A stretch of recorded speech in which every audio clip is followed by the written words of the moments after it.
to City Park Radio.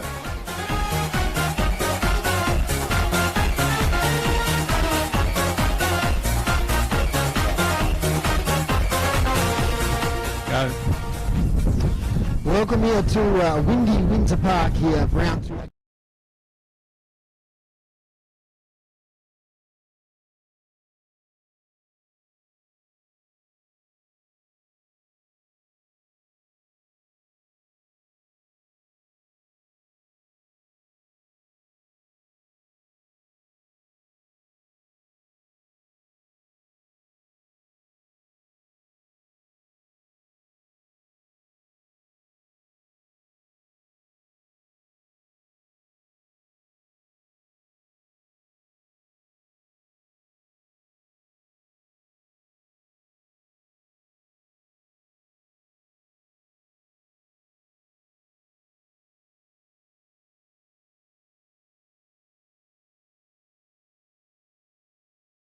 Into them. I'm excited.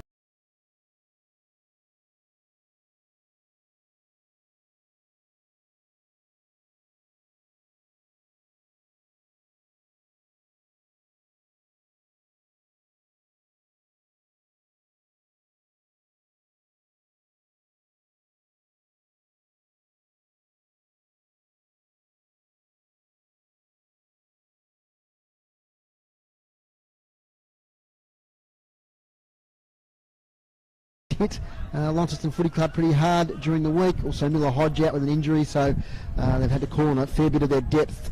And we might get down now as we're about to have the toss, and we've got Tony Webb and Chris Sayer today as bounty riders. Good afternoon, boys.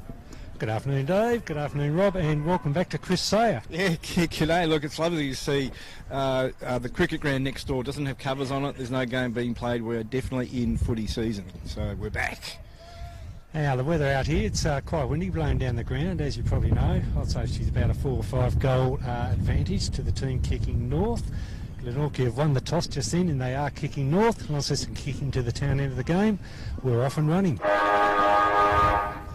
And I think it's going to be interesting to see the debutants for Launceston and see how they go. Such an experienced team. I wonder just how daunting it is for these debutants to play in the Premiership side. We'll see how we go. Absolutely. The young players there. It's very exciting to make your debut on the big stage, Rob. Absolutely, and I remember last year, our listeners might remember, we had Sandra Boland up here talking about the club, and I think they'd won 4 flags the previous year, and obviously that depth coming through the club. They obviously lose a few for some of the country clubs, but they're obviously doing a great job, and exciting time for those 3 young players today. So look forward to seeing what they bring. Late changes for Glenorchy. John Geard, who's one of their key midfielders, is out unfortunately, and also Kane Dean, number 37. Coming into the side, Ben McCross, who played last week against North Launceston. Also might be a debutant here as well. We'll have to check on that. That's Jordan Green, number 49 for the Magpies. A couple of new players we're looking forward for Glenorchy. Will Brom, who's from Williamstown, the number 10, and Blake Waite from the University Footy Club in the Old Scholars, the number 2. But they're going to rely a lot on their experienced players, aren't we? We've still got Josh Arnold there, and Richard Dilger, Matthew Joseph, Matthew Dilger, these sort of guys. Ben Camrick, of course, in the TSL team of the year last year. They're going to be the ones they're going to rely on to remain competitive in this game. They are, Dave, and there's a couple of things for me that's really important. Those experienced players you mentioned, absolutely, but one of the things I'd love to see Aaron Cornelius do today, I did hear him talk during the week about developing and teaching his young players. I'd love to see him give a job to a couple of his young players on Jake Hines, Jay Blackberry or Brody Palfreyman, because when you're playing against the Premier side with that quality of midfielder, if you run a tag on them, they're going to take you to the football. They're going to take you to the contest. So all of a sudden, it's a 50-50 game. So that'll make Launceston think about things. So hopefully they get a job on them and get off to a good start, which is really important. And a good start with getting the toss. So they're going to kick with the breeze in this first quarter. There's a bit of a push and shove in the middle of the ground there. Big task today for a couple of young ruckmen. Tina McCormack, who made his debut last week, and also the number 44 there, Liam Roach, who's a big tall lad. He's in the centre of the ground at the moment. We're underway just about here at Windsor Park. TSL action round 2, City Park Radio, 103.7 and 96.5. Up it goes, straight down to Camrick, releases the ball towards Joseph, swings on the right foot, doesn't get any purchase. Chance of the Blues now through Palfreyman, kicks to half forward. Swirling breeze. Mark not taken there by Tyrrell. Blackberry fighting hard. Also in there is young number 15 Blowfield. And it's going to be a ball up right on attacking 54 Launceston. So the breeze coming from the south, so it's pretty cool, although the ground is drenched in sunshine at the moment. Up it goes. McCormack wins it. Only as far as Joseph. Can't win an effective possession. Callum Thompson's in there, and we'll get a secondary ball up.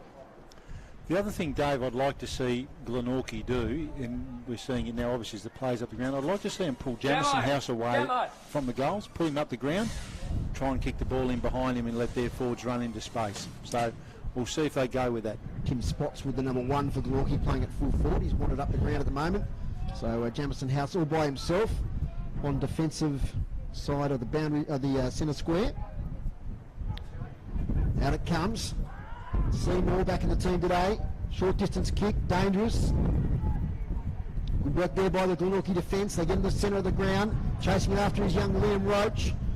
In a contest there with Wright. Roach does pretty well, but he opens the door there, does Wright for House. He gets the handball to Boyd, now to Seymour. His tackle, holds it too long, I reckon. Then Cameron, great tackle. So they have their first inside 50 here, the Pies. There's a Seymour. Just a bit rusty maybe back in the senior side for the first time this year. Tackled beautifully by Camerick. Kicks deep into the forward line. No one there. Jamison House will get back and see it over the boundary line, right beside the left behind post. I think if you get House up the ground, what you do is you try and make them play a little bit different. I mean, House is so important. He's so strong in that back line. He anchors it. And then you've got guys like Wright and Woolley and Boyd who then, outlet it and move it up the ground. Boundary throw in. House wins the tap. Chance here for Roach. He's bustled off it. And it's out of bounds. So, just a couple minutes in, no score as yet. And the D-League player of this game was 13-14-92 Launceston. Defeated Glenorchy 4-1-25. The Pies actually led at quarter time in that game. House takes it one-handed, strength. Kicks it to defensive 50. Big fly there over the back was Morris. Couldn't take it. Now Seymour wrestles it out of the contest. Gets a handball out to Morris. Morris kicks up the wing. Contest there. Player caught maybe high was Hines. That's Jake Hines. Taking away for the Pies is Blake Waite. Close to the boundary line mark taken by Tuthill. So that half-back line holding out pretty well at the moment for the Blues. Jack Tuthill. They're going to go wide. We're going to have a lot of play on that side of the ground. There's almost good mark there to McCormack. Off hands. Swung by Glenorchy into the forward line. Liam Roach is there. And he'll see it over the boundary line. Probably got to be a little bit smarter with their ball movement. I mean, obviously we've talked about how that wind's gusting around and just throwing it on the boot and belting it in, it's not going to work. So just a little bit more deliberate, I think, in their approach at work, Dave. Yeah, they're going to need a lead here at quarter time, the Pies. We saw in the D-League game a lot of scoring, which is unusual here at Windsor Park. A lot of scoring to this northern end of the ground. Usually it's a northerly that blows here, favouring the town end, but quite the opposite today. There's the wind drops, which is merciful just for the moment. Boundary throw in, falls a bit short into the breeze. House wins the tap, gets it a second time. Kick smothered. Chance in there for Matty Joseph, can't pick it up. And that'll be another ball up. So they're keeping it in tight, the Pies at the moment. They won the toss through Josh Arnold, who's back in the team today. The captain, he's very loyal to Glenorchy. He said pre-season he could have gone other places, but he wanted to stay here for this rebuild that they're going to have to do over the next few seasons. Another stoppage. Yeah, and people like that are really critical to this club with the infusion of youngsters, so hopefully those old heads stand up today, Dave. So a scrappy contest so far. Dominic Brown gets off the contest. A lot of players around the footy. Cormac wins a tap towards Polford and tries to wrestle it through free. But another ball up, attacking 50. Rubes, got anything for us so far?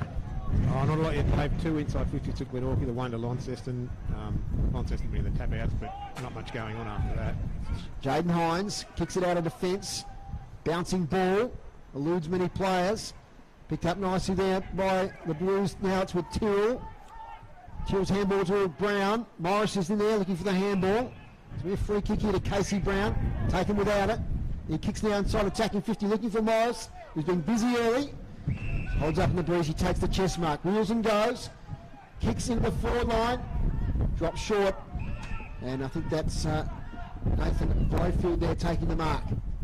Short distance kick, and marked in the back pocket. Isaac Manson back there. He kicks up the wing looking for Spotswood. It clears him. In the back play, Jamison House. Slight fumble. And he sees the ball over the boundary line. Glenorchy would have to be happy with the start, guys. We did see last week North Hobart sort of battle away there. I think Launceston kicked 6 points till the floodgates opened. But Glenorchy certainly bringing plenty of good intent today. Well done there by young McCormack. He wrestled his player out of the contest. Now Tyrrell, little handball. Manson couldn't take it. Sam Cowley gets it to Polfreeman. Polfreeman kicks up the wing, holds up in the breeze, taken by Blackberry. So Jay Blackberry, great form last week. Kicks, beautiful kick to Woolley, who takes it, attacking side of the centre square. Hands now to Boyd. Boyd inside 50, waits it here for Hines, but good mark in front, taken there by Cooper Meredith. He goes wider. Riley Oakley gets the handball away. It's now here with Dilger. He gets pushed in the back, so it's Matthew Joseph, beg your pardon. He gets pushed in the back, and we'll get a free kick. So no score as yet, and we've been playing about 6 minutes in this first quarter. Veteran Matty Joseph, premiership player, kicks up the wing, but a good mark taken there by Tuthill. Defensive side of the wing, on the West Tamar Highway side of the ground. Kicks, searching kick towards half forward, knocked away from behind there by Blake Waite.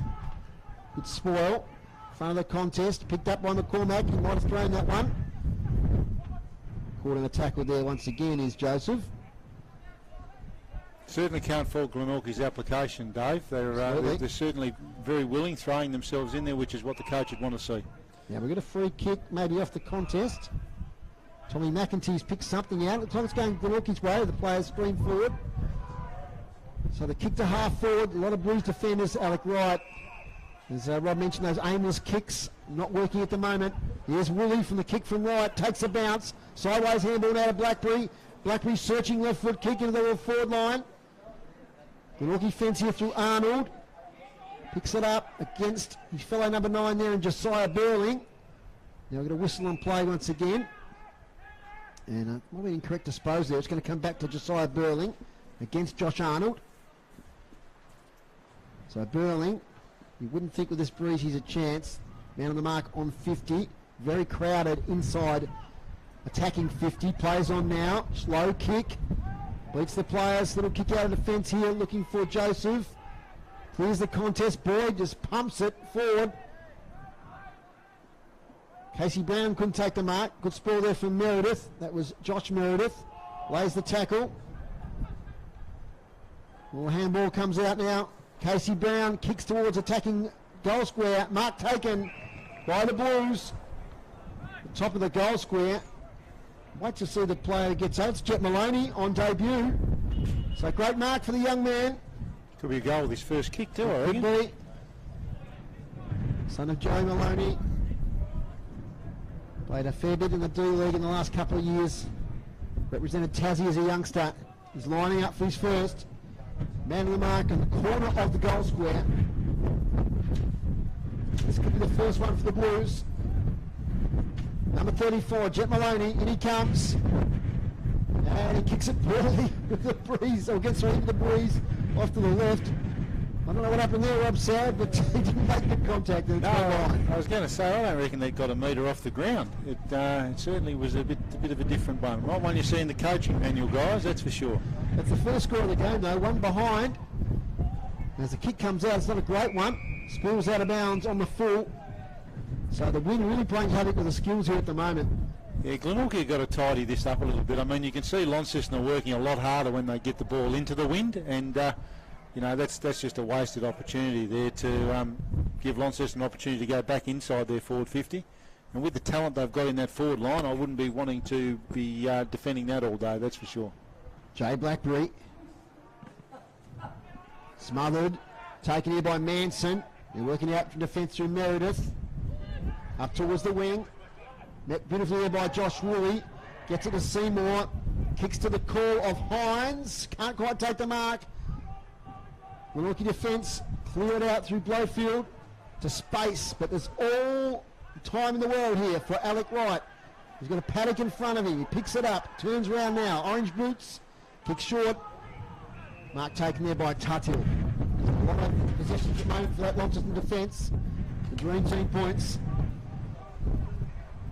Runs his full measure with Jack Tuthill. Kicks it towards half forward. A lot of players in the contest, including Ben McCross. Got the spoil in.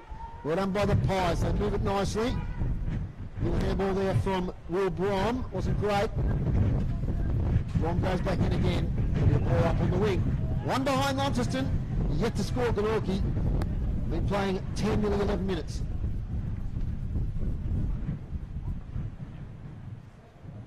Kick out of the contest. Towards half forward, there towards Richard Dilger. Back on the team today. He sees it out of bounds. It's one of those tricky things, I think. When you get a strong breeze like we've got here, Dave, behind you, you can get a bit wasteful with it and just try and bang it long. You've got to be more precise. They'd be disappointed not to have anything on the board at the moment. Out it comes. Kick inside 50 for Glenorchy. Here's a chance. Liam Roach front position.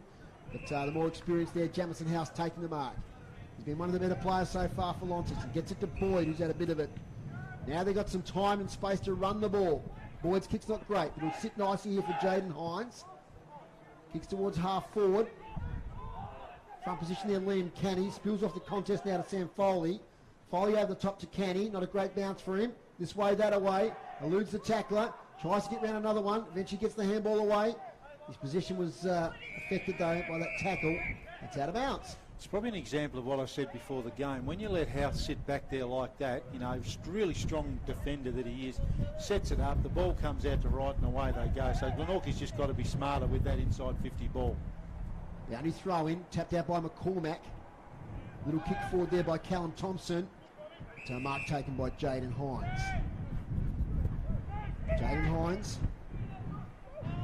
plays off from the stand rule. Towards half forward, McCormack front position. A lot of players in the contest. From the spillage, no one can pick it up. Another stoppage. We've had some stoppages, groups. We have, Dave. Hit out 9 to Launceston, 2 to Glenorchy, all from stoppages. Yeah, there you go. There's been no goals, so they're all stoppages so far. All ball ups. It's kicked towards half forward now for the Pies. House again. Rocco Gibraltar there in defence. Charges through. Kicks to half forward. Beautiful kick. Finds Hines. Hines, left foot. Centering ball. Cut off. Blowfield, sorry. Takes it. Off to Joseph. Joseph towards half forward. He's looking for Matthew Dilger. Experienced players combining there for the Pies. There's 2 kicks out from goal. Wants to go sideways and does. Camrick leaves it for Manson. Isaac Manson debuted a couple of years back at UTAS Stadium. The promising young players for Glenorchy. Plays on, kicks it high. Liam Roach the only target. There's a lot of Launceston players who spoil each other. And it's eventually taken out of bounds. In that forward pocket. The other thing you notice too, they're a tall defence. They're even their running defenders. Your Alec Wrights and co. They're 6'3" in the old money. So if you're just going to kick it along like that, it's just not going to work. So Pies deep in attack. What can they muster here? Taken by Woolley. Wastes no time. Pumps it out on defensive 50. Might be coming straight back though. Well, a nice pick up there by Foley. He's tackled by a couple of players. Ball up right on the attacking 50 for Glenorchy. 1-0, it's like a soccer score, isn't it? It is. Glenorchy will be okay with this, but they want to go into quarter time with some sort of lead. As we said, it's a massive breeze favouring the northern end of Windsor Park. Yeah, with how dangerous Launceston are, you just can't not go in with anything, that's for sure. Some other scores throughout the day at the next stoppage. In fact, it could be right now as the ball is wrapped up. Now it's going to come out. Ball says the Glenorchy players, and that ball it is. There's player caught with the ball, not sure it was. Anyway, play on. Camrick long towards goal. First score for the Magpies. One behind through number 27, Ben Camrick. As Woolley wastes no time, gets it out to Hines. By hand now to Wright. Wright has a short target on the wing, that's Jaden Hines. Short distance kick, chisels it here towards Seymour, who can't pick it up. Quick kick forward by Blake Waite, the boy from University Footy Club. Clears Liam Roach, back to Jamison House. I think it's about his 7th or 8th disposal in this first quarter so far. Now out to Palfreyman. Palfreyman to half forward, finds Canny. Liam Canny, debuted last year. Kicks it towards full forward. Flying over the back there was Josiah Burley, he couldn't take it. Blake Waite, close to the boundary line. I'll be happy to see it over, and it is. That's where Launceston looked the most dangerous on that counter-attack. You know, they just work so hard and run so hard. But again, if you're going to kick it to Jamison House and let him set it up back there, it's just going to come back with interest, and that's exactly what's happened. And they've got such good ball users that if you give them that opportunity, they're going to burn you up the other end of the ground. Boundary throw in. Blackberry, 40 out, goes a short distance kick here to Boyd. Might be a tough kick into the breeze here. He's taken the mark. 45-degree angle, left-hand side of the park. Confident, gets up. Don't think he's going to give it off. Let's see, we'll get right behind this one for those viewing the stream. Jacob Boyd, usually in defence. He's up the ground. Kicks towards goal. It's always out to the left. It might just sneak in. It does for a behind. So they lead by that 1 point. 2 behinds to 1 behind. 17 minutes into this first quarter here at Windsor Park. Short distance kick. And Blowfield does pretty well. He's had some possessions early. Good young player here for Glenorchy. Goes up there looking for Adam Roberts over his head. So we might have a quick look at some other scores. So at Skybus Oval, it's North Launceston 3-2-20 leading Lauderdale 2-1-13. And at North Hobart, it's an early lead there to the Tigers, 3-1-19 to Clarence 3 behinds. But of course, a lot of breeze advantage, I think, in a lot of grounds today. Score from Youngtown in a moment, South Launceston and Deloraine, a big one there today. As Hines launches it, holds up in the breeze towards half forward. Camrick's got it. He kicks it blindly, straight to the Launceston player there in Brown. He charges off. Wormburner, effective. Mark taken by Ryan Tyrrell. I reckon that's about the 5th torp I've seen come out of the Glenorchy back half in the first quarter. It just, you know, young, inexperienced players shouldn't be doing that. Take your time, look for your target, be smart. Actually, Ben Camrick on that occasion too. Oh, there you Rob, go. So there you go. He'll appreciate being called young, I reckon. You will. As the kick goes forward, but a nice mark taken defence there by Cooper Meredith. Goes wider, looking there for Joseph. It'll kick out there from Blake Waite. It's going to come back again for the Blues. Jacob Boyd. Little chip kick as a man in space who takes the mark. Alec, right, no, it's Fletcher Seymour out there. So we've seen the kicks in the D-League today not make the distance from that position of about 45 out. So Seymour, he has a short target, leading target over his head. That was young Aidan O'Connor, and it spills out of bounds in the forward pocket for Launceston. It's just that Gusty, I think, is a little bit hard to judge there. I mean, he never got close to him on that one. So, you know, they'll work their way into it and work this breeze out, hopefully, and it'll tidy it up a little bit for both sides. Boundary throw in. Long boundary throw in. It comes outside 50. Taken in now by Richard Dilger. Handball sideways. A little fumble there. Handball was a bit hot there from Isaac Manson. He goes back in after it. Releases the ball now. It's Camrick once again. Launches it to the wing. Oh, Jacob Boyd drops a chest mark. Now we're going to whistle back on play. Maybe downfield. Not sure what happened there. Anyway, it's Connor Retoff who's got it on the wing. Goes sideways now to Sam Foley. Second senior game as he goes wider now towards Jack Tuthill. He's got a man over the top in Cowley. Goes though longer towards the goal square. Players fly high. That's a great mark in defence. Taken there by Blake Waite. Off now to Adam Roberts. He kicks up the wing. Boyd has a ton of possession in this first quarter. Seymour back to Boyd. Give and go. His kick smothered. Good work there by the Glenorchy player. We'll pick him up in a minute, but those 1%ers. There's Richard Dilger. He was going to be going forward from Launceston, but Richard Dilger's laid the smother there. So we're some 20 minutes in, no goals as yet. Glenorchy have the breeze, they trail by a point. Liam Roach flips it over the back, only as far as Sam Cowley to Canny to Blackberry. Blackberry now to O'Connor, first goal in senior football, Aidan O'Connor. Off to the right. One behind. Three behind, plays one behind. They just work so hard, don't they, just to get that ball forward. So it looks ominous for when they've got that bruise behind them. Yes, it does indeed, as Matty Joseph takes a good mark. Been impressed with him in the first quarter. I can just sneak a couple of goals late, Glenorchy, just to give himself some confidence. Sideways to Josh Arndt. Thinks about the handball. He'll go back and take his kick. Lack of tall targets today. I think it'll be a worry for Glenorchy. Up here towards Spotswood. Over the back. Isaac Manson leads the ball hard. Foley is bustled off it. House just barges through. Now he's barging through. Is he caught with the ball here? What does the umpire say? No. Umpire Tom McEntee. Umpires today: Declan Gale, Casey Fellows, and Tom McEntee. The senior umpires. And he's throwing, holds up in the breeze, falls short, taken by Liam Roach, throws it on the boot, got close to the boundary line, out of bounds. Today's broadcast brought to you by Elgas for all your LPG needs statewide. Talk to the locals with knowledge, phone 131 161. Thanks for your support here on City Park Radio. Interesting too when you look at how Launceston set up behind that ball. When you've got those ugly entries like that, there was 3 Launceston, 1 Glenorchy when that ball went forward then. As Camrick takes it from the contest, he's tackled immediately, tries to break free, tackled by 2, and he's caught holding the ball. So that rod was maybe a little bit rough. Yeah, he was a little bit rough, but I think he did look to give it off early, so just that would have given small that opportunity. Yeah. Sam Foley goes sideways to Jack Tuthill. Tuthill. And you lose players here with Woolley taking the mark, defensive side of the wing. Quarter time at Youngtown. South Launceston 4-1-25. Lead Delaramy yet to score. Mark on the wing, taken it there by Blowfield.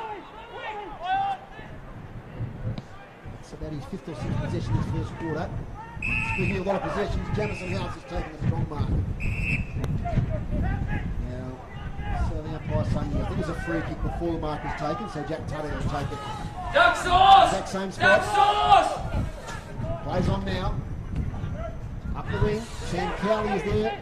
Takes the mark on his chest. And, a few good involvements early for the young debutant here, son of Andrew.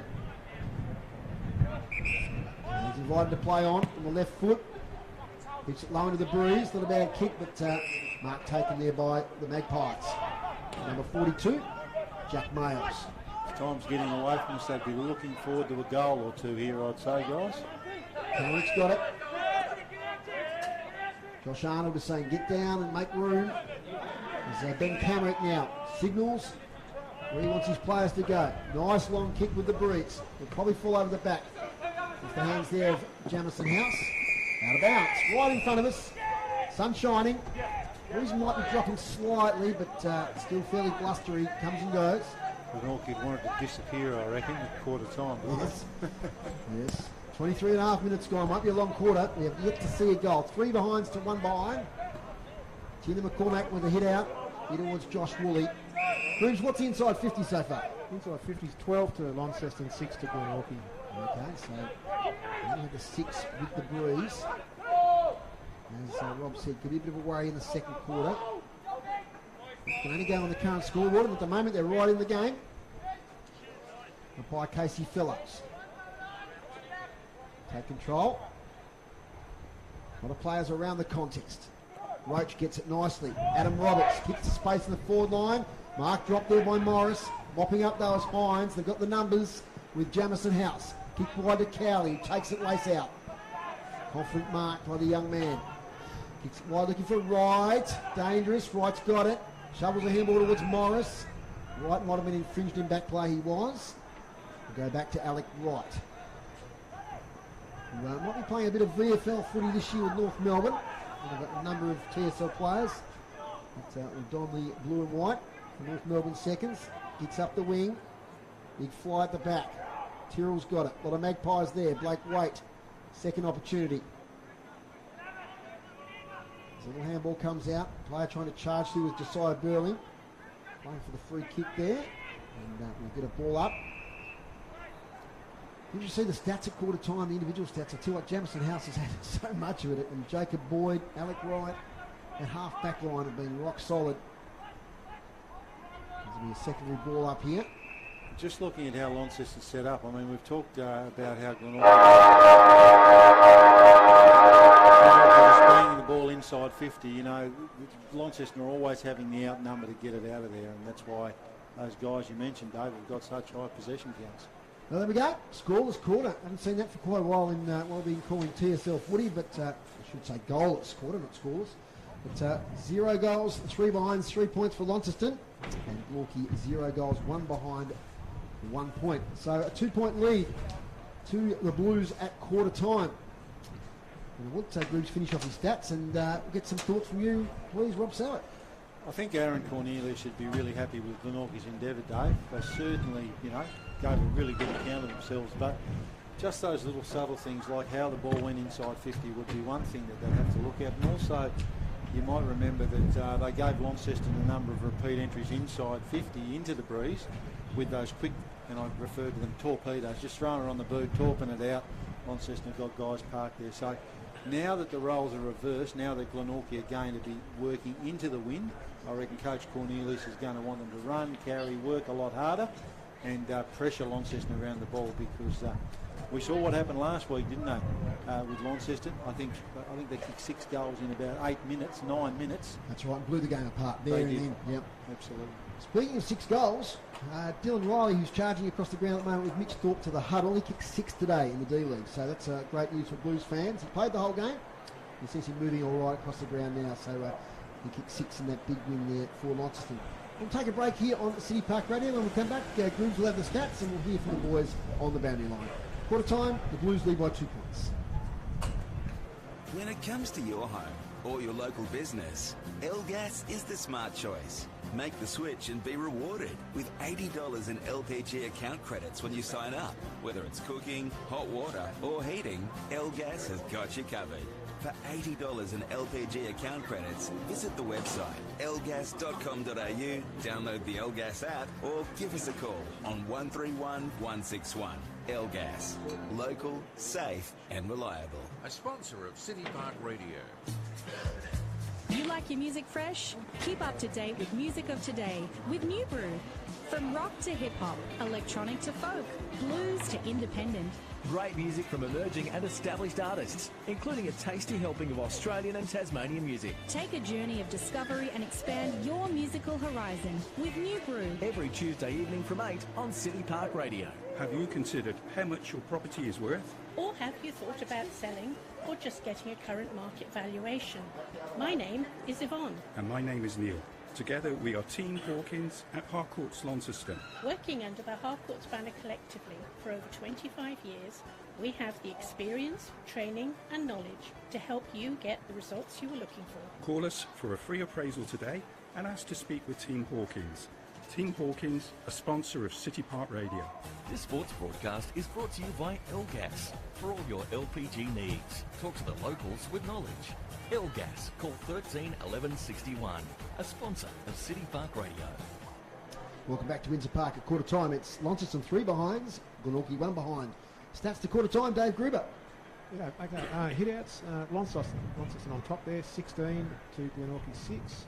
But clearances are even with 8 apiece for the first quarter. Inside 50s, 12 to Launceston and 7 to Glenorchy. Marks inside 50, there were 4 for Launceston and none for Glenorchy in that quarter. And free kicks, Launceston 6 and Glenorchy 5. Thanks there to Dave Gruber. Around the grounds at Lauderdale at Skybus Oval, quarter time. It's the Northern Bombers 5-5-35, leading Lauderdale 3-3-21. 2 goals there to Tom Bennett for the Northern Bombers and 2 goals to Josh McGuinness for the Southern Bombers. And at North Hobart Oval, it's a home game for Clarence today. And at the moment they're trailing 4-3-27, the Tigers. Clarence 1-5-11. And goals there, all single goal kickers. Great to see Tyler Carter kicking a goal there back in the senior team. So Launceston Huddle have broken up. Glenorchy is still there. We'll get to the boys in just a moment. I've got a quarter time score at Youngtown thanks to Matthew McGee. He's up there today. Quarter time 4-1-25 South Launceston to Deloraine 1-1-7. And he tells me that the Deloraine boys actually had the breeze in that first quarter. Wow. Yeah, there you go. And of course some more in TFA action tonight. I think there's 3 games starting at 6 p.m. So just waiting for Rob, who's at the Glenorchy Huddle there, staying a bit longer than Launceston. As we mentioned, Dylan Riley, he's just jogging across the ground here now, and that would be a big one for the Blues to have back in the near future, Rob. Oh, absolutely. I mean, you know, you look at the spoiled for riches with joking before the game. You're a Glenorchy reserves player and you've got Musica and Riley. That's on the right. forward line to deal with. Down to the boys in the boundary. Tony, what do you got for us? Glenorchy coaches, as you suggested, very pleased with the way things have gone. He says that when they're coming out of defence this time, because the defence is going to be under pump, the guys up the field have got to be given the lead, try to keep it short, keep it low, and just to show a lot of endeavour. A couple of players didn't sort of do a bit of running as they should have, but overall very pleased. Here's Chris. And Mitch Thorpe, the only change he's made is to put Joe Godfrey rotating out of the midfield instead of across the half-forward line, which is a minor change. That's the only change he's made. They're really going to rely on the wind to kick goals this quarter. Mitch just says kick.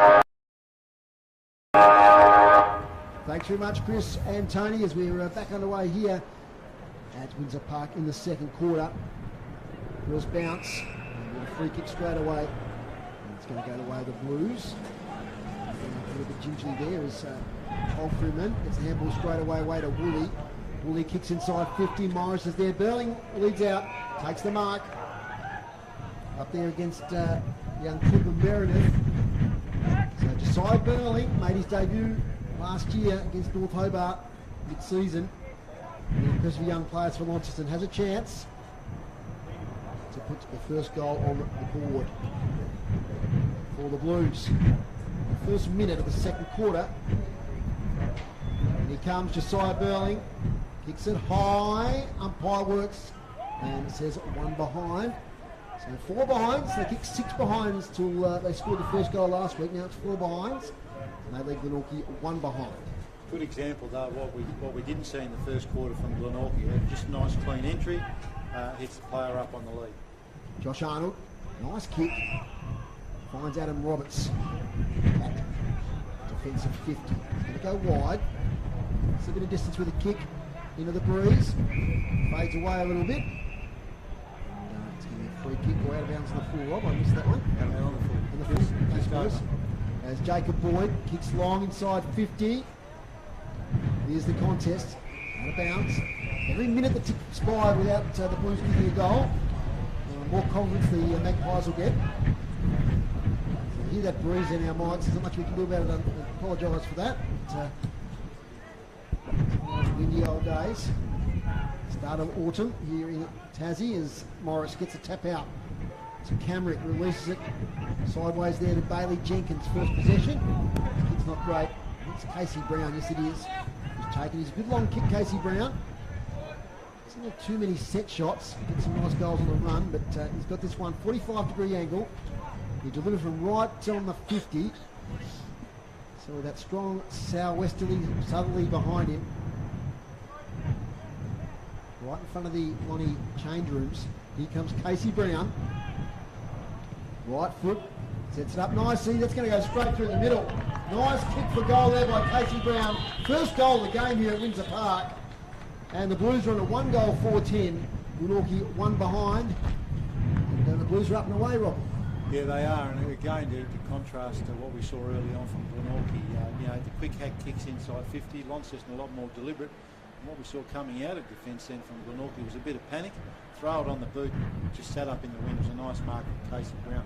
Just a quick one, Dave, for the listeners who would be well aware today is AFLW preliminary final day. Yep. Melbourne got it done in the first one, 33-29, so the close one there, through to the grand final, and then the next game starting very shortly, Adelaide and Fremantle. So obviously I know our listeners would be very interested in that, and I'll give some updates during the day.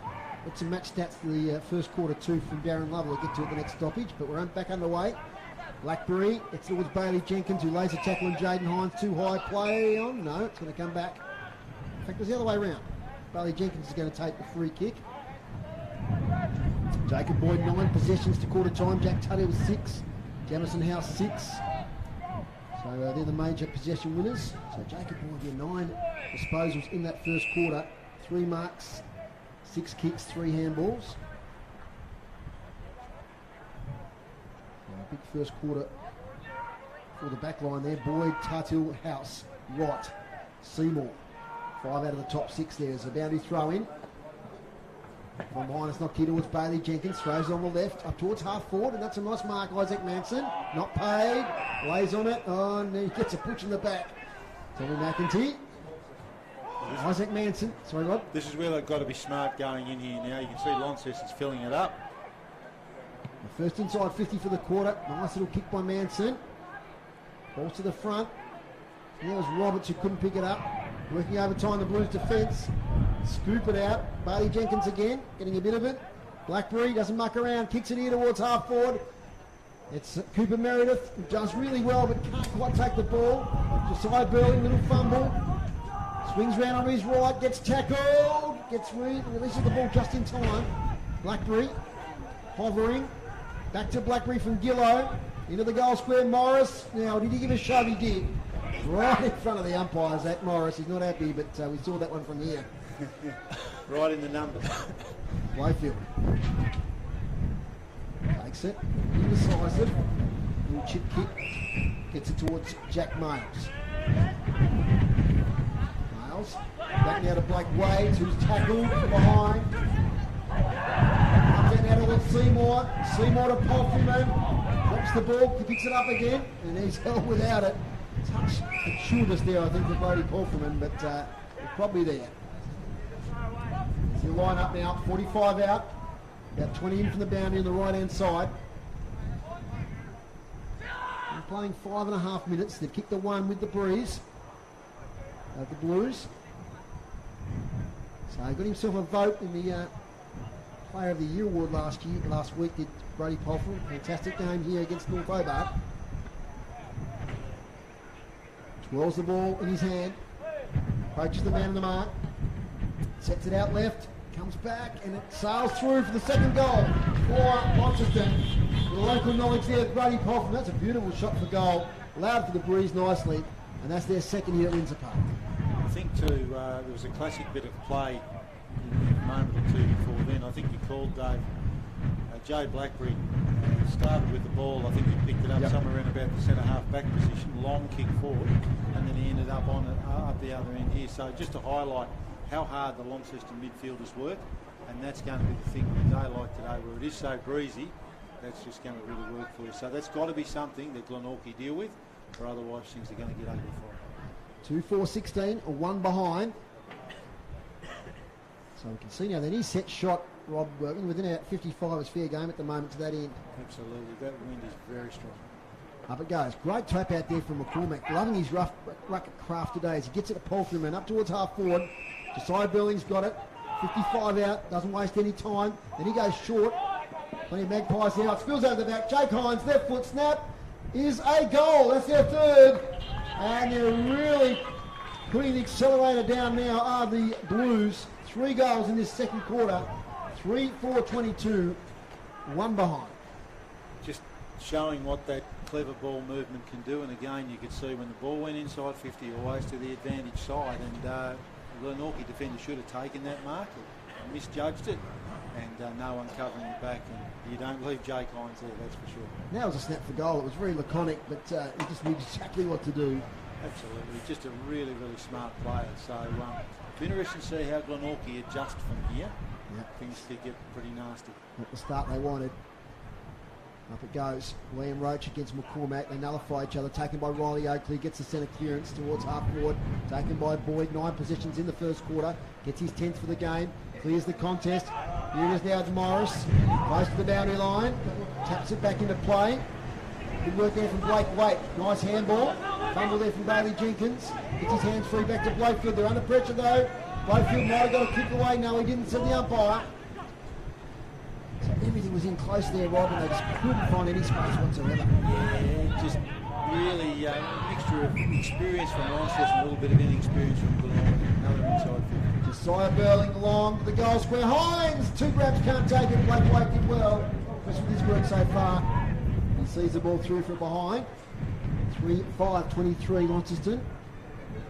Leading Glenorchy 1 behind 1 point.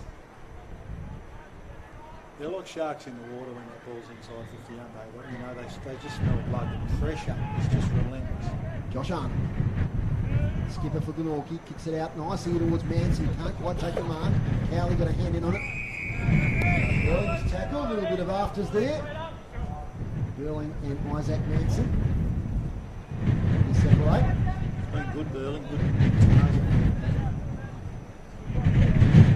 Pressure young player. Downey throw in, fades away. Taken there by Cormac with the tap. It's in a Seymour, he's tackled by two, including Camrick. And a ball up. 45 out near the boundary line. Inside 50s is quarter grooves. 5 to Launceston, just the one to Glenorchy. Hit outs. McCormack doing pretty well against Roach. Yeah. Roach wins that one. So straight over the boundary line. He's really taking it to advantage. Yep. He sure is. That's come up through the ranks here at Launceston. Brother Connell also plays here. Main emergency today is the boundary umpire. It's hard work today. Look at that breeze. Burling flies high for the ball. Matty Joseph at the bottom of the contest gets put in the back. He'll take the relieving free kick. And just inside defensive 50. It's the tough kick. This is the one where they've got to somehow make it work for them. As Joseph plays on, gets himself under pressure. Handballs towards Richard Dilgo. Overruns it. Sam Cowley's met by a couple. That'll be a baller. Well, that wasn't the option. I think he had a couple of options and that was neither of them. Just a hand pass off a free kick like that. That's just not going to work for you. Into the wind. Liam Roach gets the tap out. Oh, that might have been taken high there, was Boyd. Yes, it was. Right in front of the umpire. Casey Fellows. Sherry Fellows. Earlier. Spectator. As Boyd gets it forward to Burling. Takes a mark at range. Up against Ben McCross. He thinks about the kick to Jaden Hines, but he's going to settle now for a shot. Well within range. It's all about putting it on the breeze properly here, Rob. Yeah, it is. It can be a bit of a trap for the young player. You know, you see that, trees moving, a strong breeze behind you. It's got to be nice and calm with how you use it. Don't try and kick the cover off the thing. Cy Burling sets it out left, drifts back and hits the post. So 6 behinds now for Launceston. 3-6-24. 1 behind. We've been playing 11 and a half minutes. Coming up half time, Brent Costello, who's calling the game today on the screen. Lauderdale and North Launceston will be with us. So an update on that game. Short kick there, taken by Jack Miles. Comes up now with Camerick to Nancy. They're right on the boundary line. In fact, what's happened there? Our boundary umpire said it was out of bounds. Thanks, groups. So winning on the edge there, and eventually the ball cleared the line. There's the City Park Radio 103.7 and 96.5 is simulcast today on the TSL live stream. All games live streamed this year. As it comes out now, the tackle's laid there on Gula Brom, boy from Williamstown. Escape. McCormick's grown in confidence as he touched on. That was a really, really nice tap there, two-hander. Two young ruckmen making their way to Liam Roach and Tina McCormack. Camerick on the boundary line. Somehow keeps it. No, he doesn't. Another boundary throw in. So this is eating up time. And 12 and a half minutes gone. 3 goals kicked. Glenorchy would like to pinch one the other way. And can in this quarter. Going to half time with some belief. Even the bouncing ball is blowing with the wind at the moment. As Zach Morris gets the handball away. Only as far as Camerick. Inside out kick. Oh, how the Crikey, he dropped the mark he should have taken. On the follow up, he's tackled by Roberts, releases it. Now if they can get it out here, they can run it, Glenorchy, but they just can't take possession. Isaac Manson, who's been pretty good, lays on top. I don't think Alec picked that one out of the hand. It was the flipper, I think, and he juggled it, but obviously instead of them being out and away, it's held things up. Inside the centre square, McCormack and Roach. Roach wins it.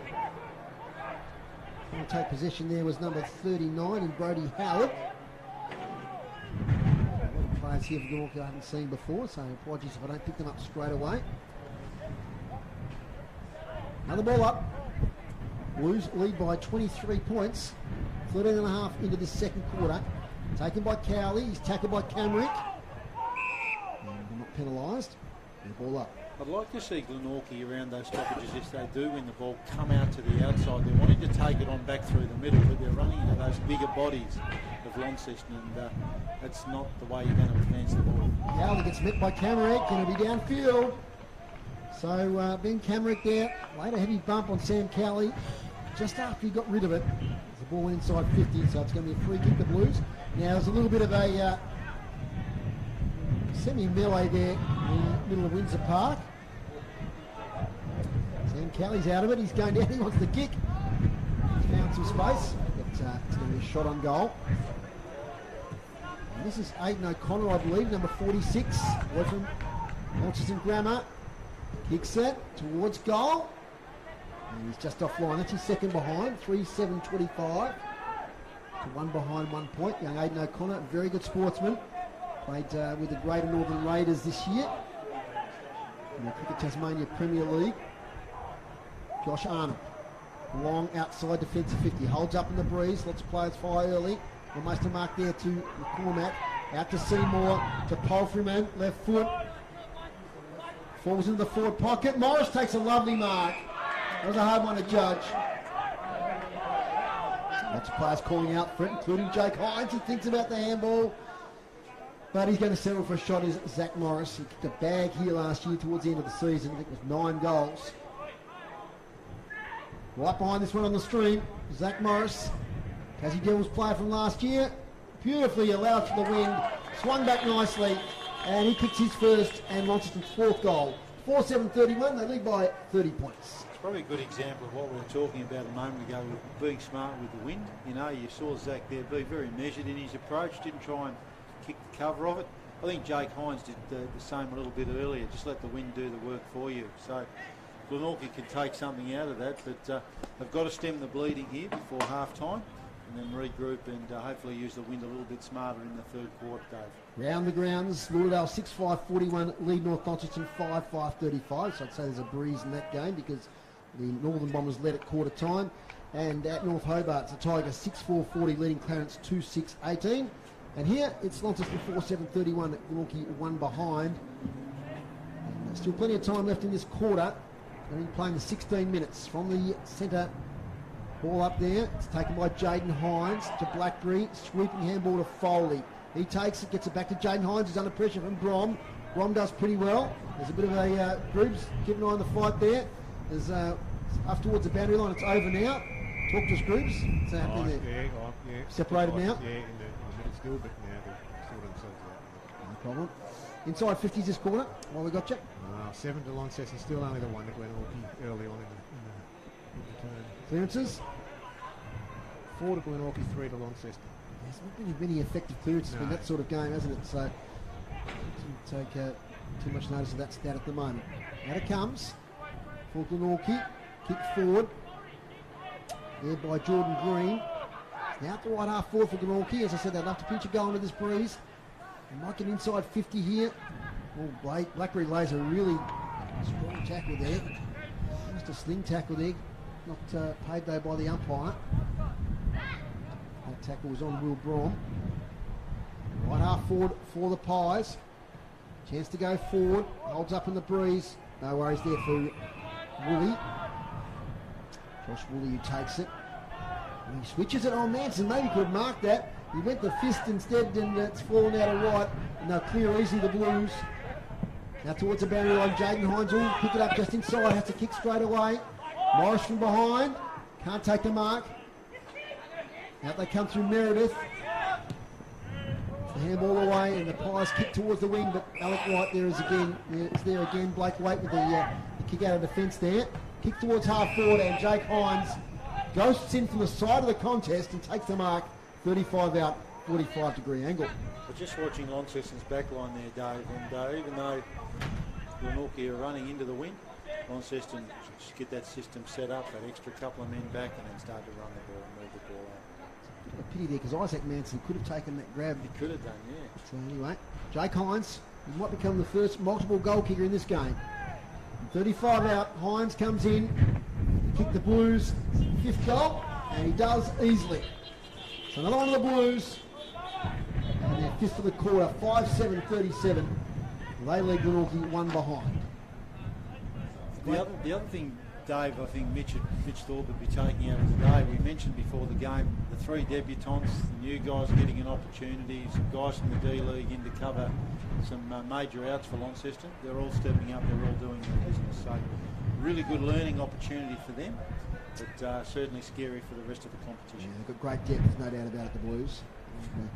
Getting senior games with these young guys, because inevitably there will be injuries, another COVID of course we've got at the moment, so they'll need that depth certainly down the track. From Youngtown, Matthew McGee tells me 10-1-61 South Launceston, Deloraine 1-1-7 is a progress score there. Here's Seymour from the centre square contest, kicks in towards full forward, nice ball there from Cooper Meredith.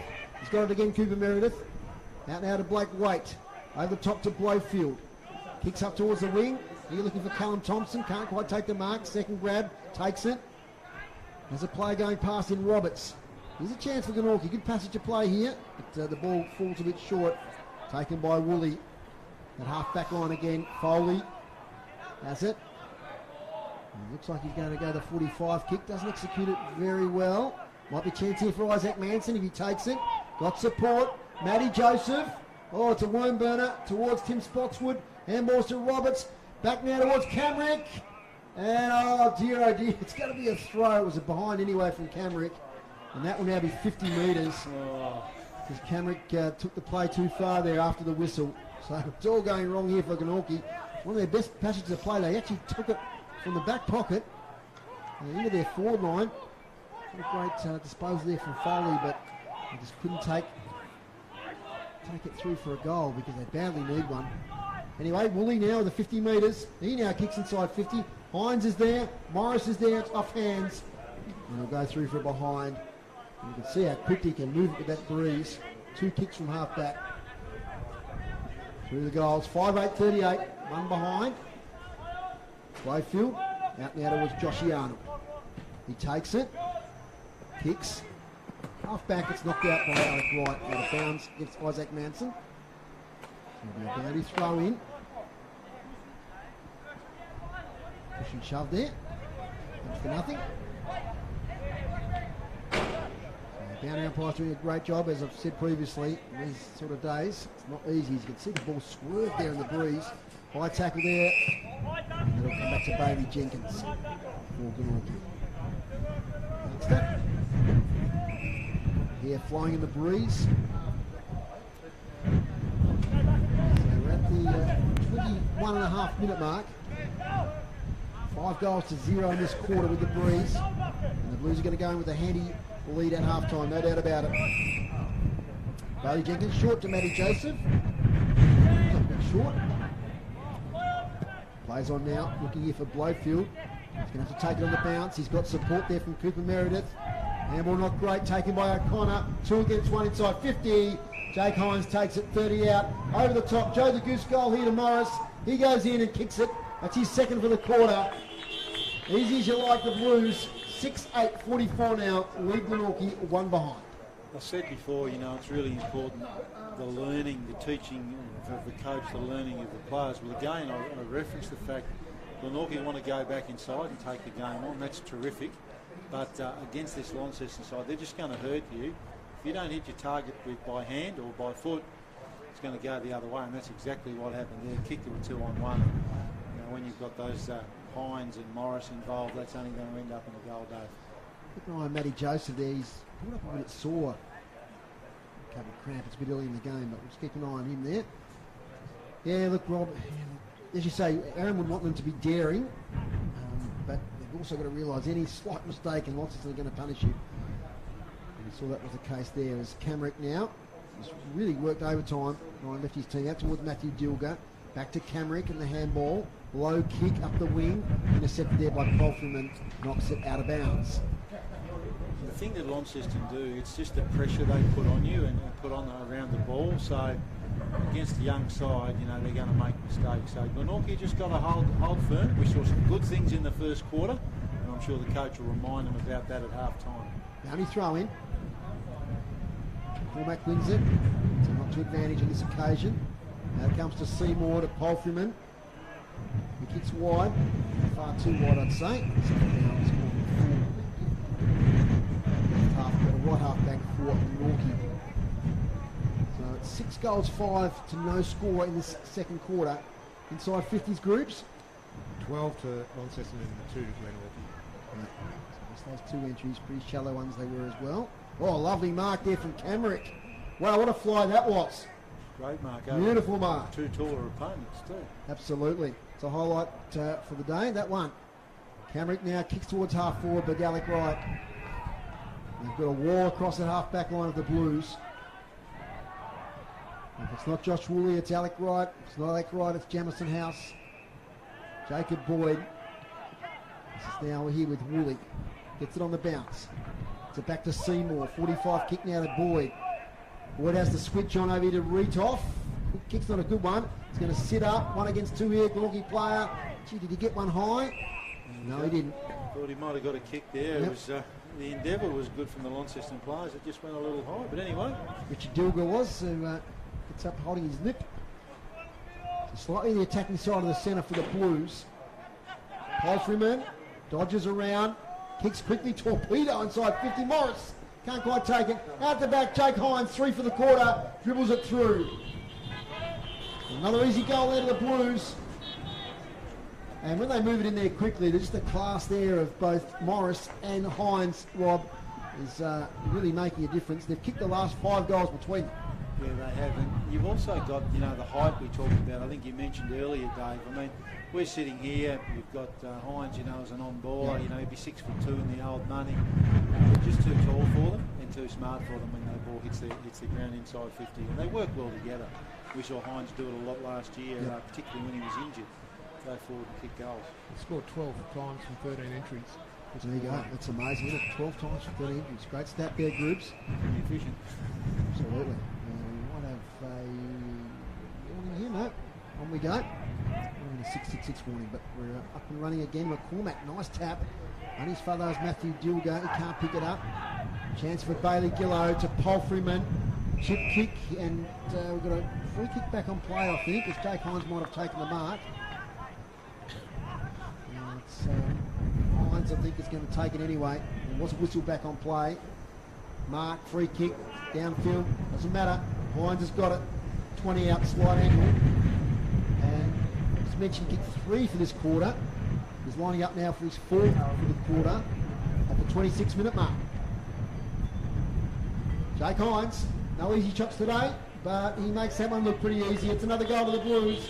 4 for the quarter for Jake Hines. 8-8-56 Launceston. Glenorchy 1 behind. It just reinforces what we said earlier, Dave. That you know you can have them keep the you know the shackles on them for a while, and all of a sudden when they break the shackles, they score really, really quickly, and that's hard to deal with.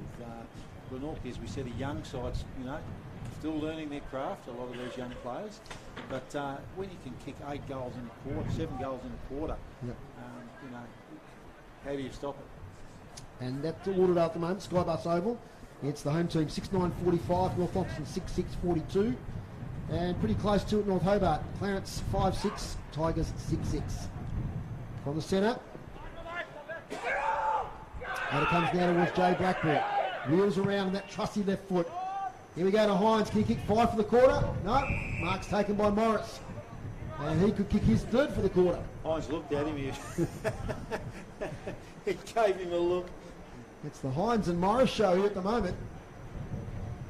Absolutely spectacular in this second quarter. And I mentioned now they kicked 5. They've now kicked 6, the last 6 between them. This would be 7 between Morris and Hines, the last 7 goals. Here it comes. Morris 20 out. He kicks his 3rd for the quarter, does he? I think he does. And that's Launceston's 9th. 9-8-62. Glenorchy 1 behind. And a blink of an eye, what was a tightish game at 4 or 5 goal margin for a while there, is now blown out to 10 goals. Absolutely. If you're a TSL watcher, you'd be looking at the team lists come out this week. You'd think, okay, no Riley, no Musica.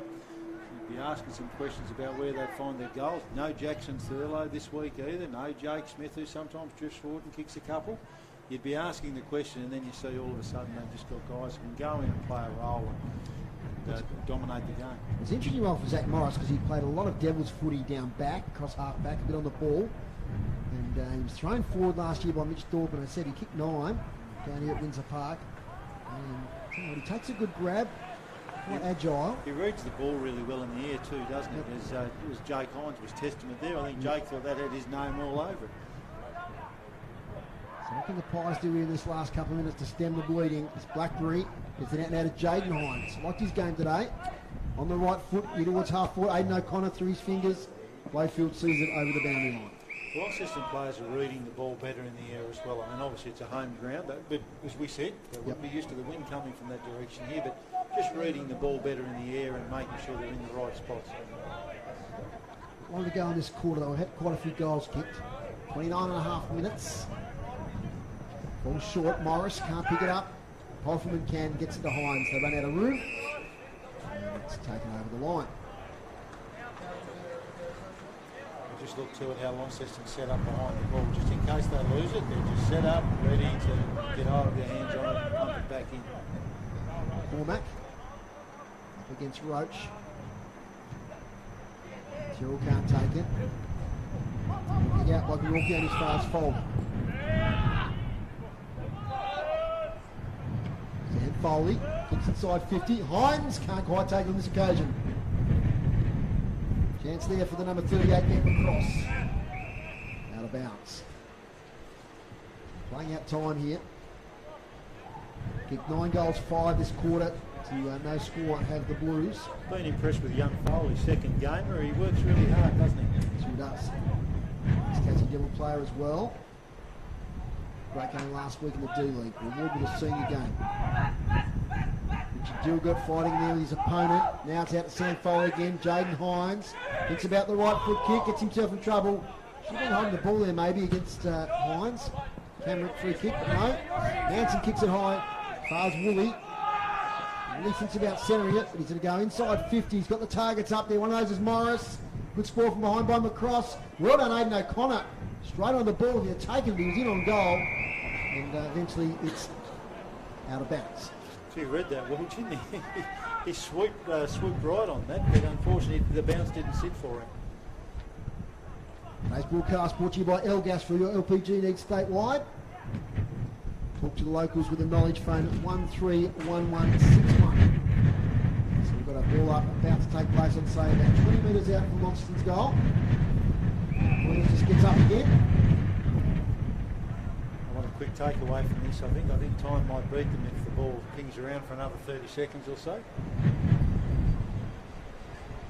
Don't forget half time, we'll get a bit of a report from Brent Costello. He's covering the Lauderdale versus North Launceston game today. Ball goes into the sun there. Jamison House contorted his body, eventually took the mark. Blackberry, 55 out. Oh, what a goal that is. Sailed through 20 metres beyond the goal line. Jay Blackberry, what a great left boot he's got. I'll tell you what, him and Brad Cox-Goodger in the league, they're just a treat to watch when they get that ball outside the 50 and launch it. Absolutely. Now, Jay wouldn't mind me saying this, but those old legs would love that breeze here every Saturday, Dave, I reckon. That was just a magnificent kick of the footy. Went through, three-quarter post high. He's kicked it 70 metres. Yeah. I know he's on the breeze, but gee, the contact he made with it. He's a very, very good kick of the footy, even in normal circumstances. But he loved that and set up beautifully there by Jamison House, who's obviously been really, really busy for the Blues today when the ball comes his way. 10-goal quarter for the Blues, Rob. Outstanding. Fantastic. 10-8, one behind. That win gets up once again. It's Camrick takes it. They might get late inside 50 here, the Magpies. Kicks towards half forward. Woolley's there. Ambles over the top to Bailey Gillow. He's got a runner further on in at Jaden Hines. Kicks towards Morris. Across at the back. And it clears that contest out of bounds. I'll tell you what, I'm no judge of time either. I thought we were very, very close to quarter time there. 33 minutes. Half time. 33 gone. 33 minutes gone. So, windy old Windsor Park at the moment. Bounty umpire has it right in front of the Lonnie club rooms. And the supporters will be pretty happy with what they've seen in this quarter. Comes down now, Bailey Jenkins clears the area.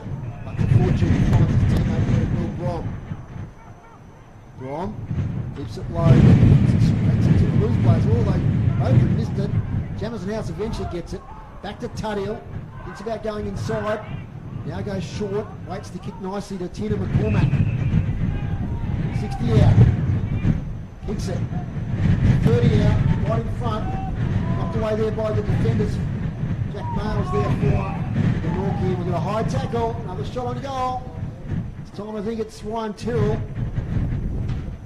Wait for the turnaround. It is Ryan Tyrrell, the number 13, returning to the Blues this year.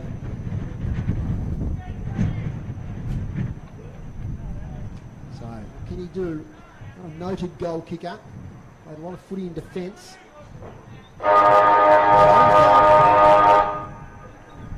So right on half time, Ryan Tyrrell moves in and kicks a goal. They get around him. Great goal there from Ryan Tyrrell. 11-8-74. One behind 1 point. And the Blues go in with a 73-point lead at half time. A rock. It's just so how quickly the game can change, can't it? I think, what was it, 3 behinds to 1 behind a quarter time. But I'll go through the goal scorers, Dave, for what was a magnificent quarter from Launceston.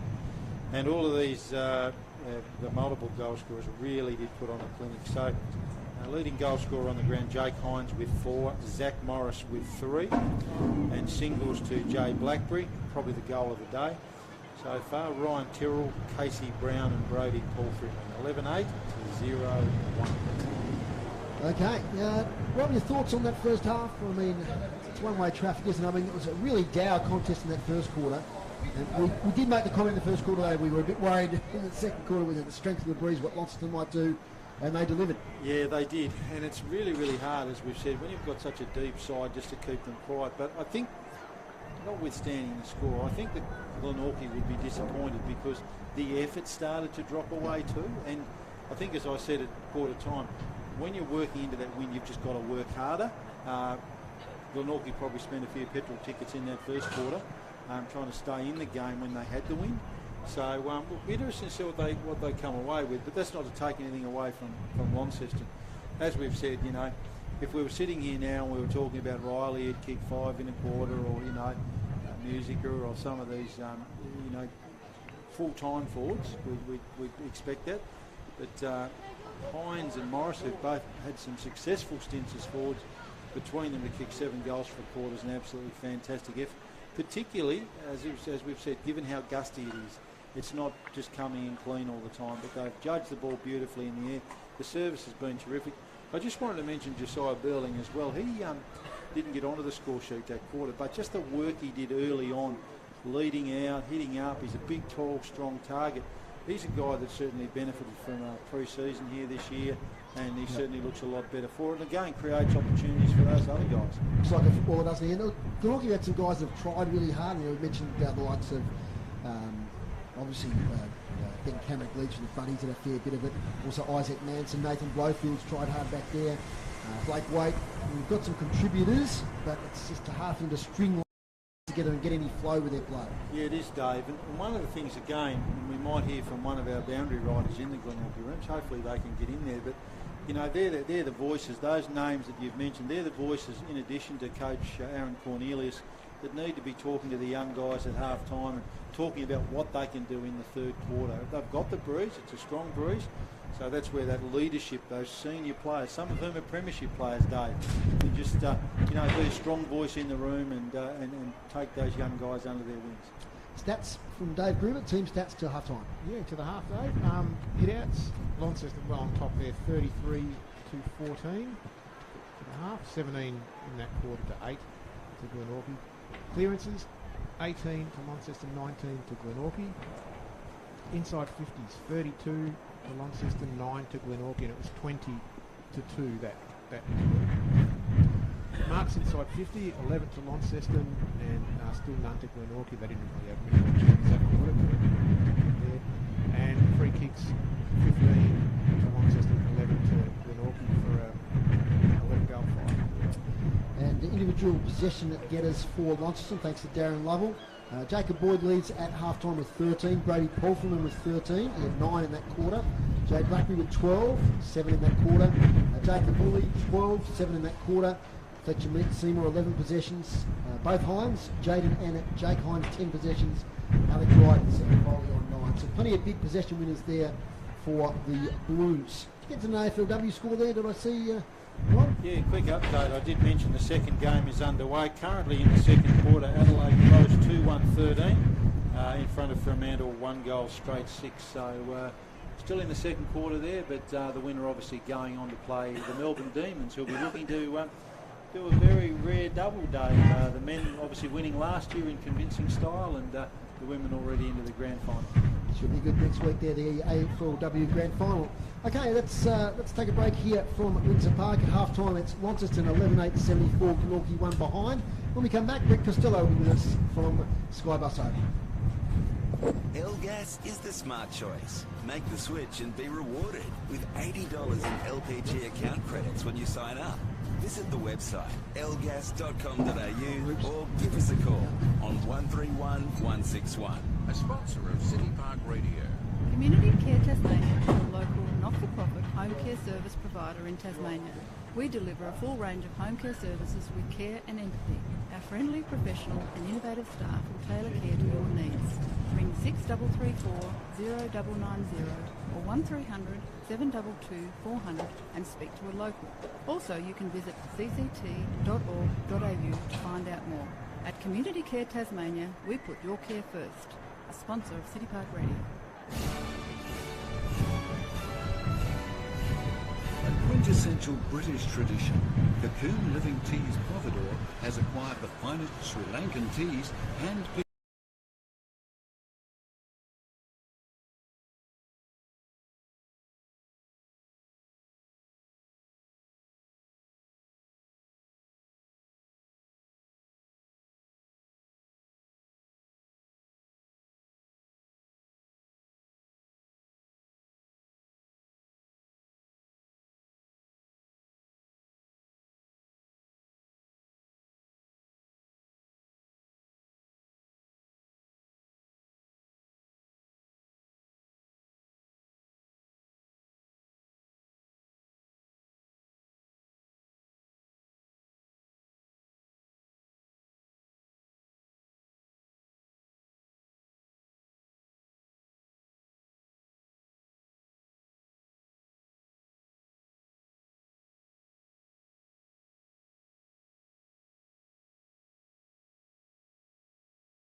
old-fashioned boat. The first comment without some of the words was start making smart decisions.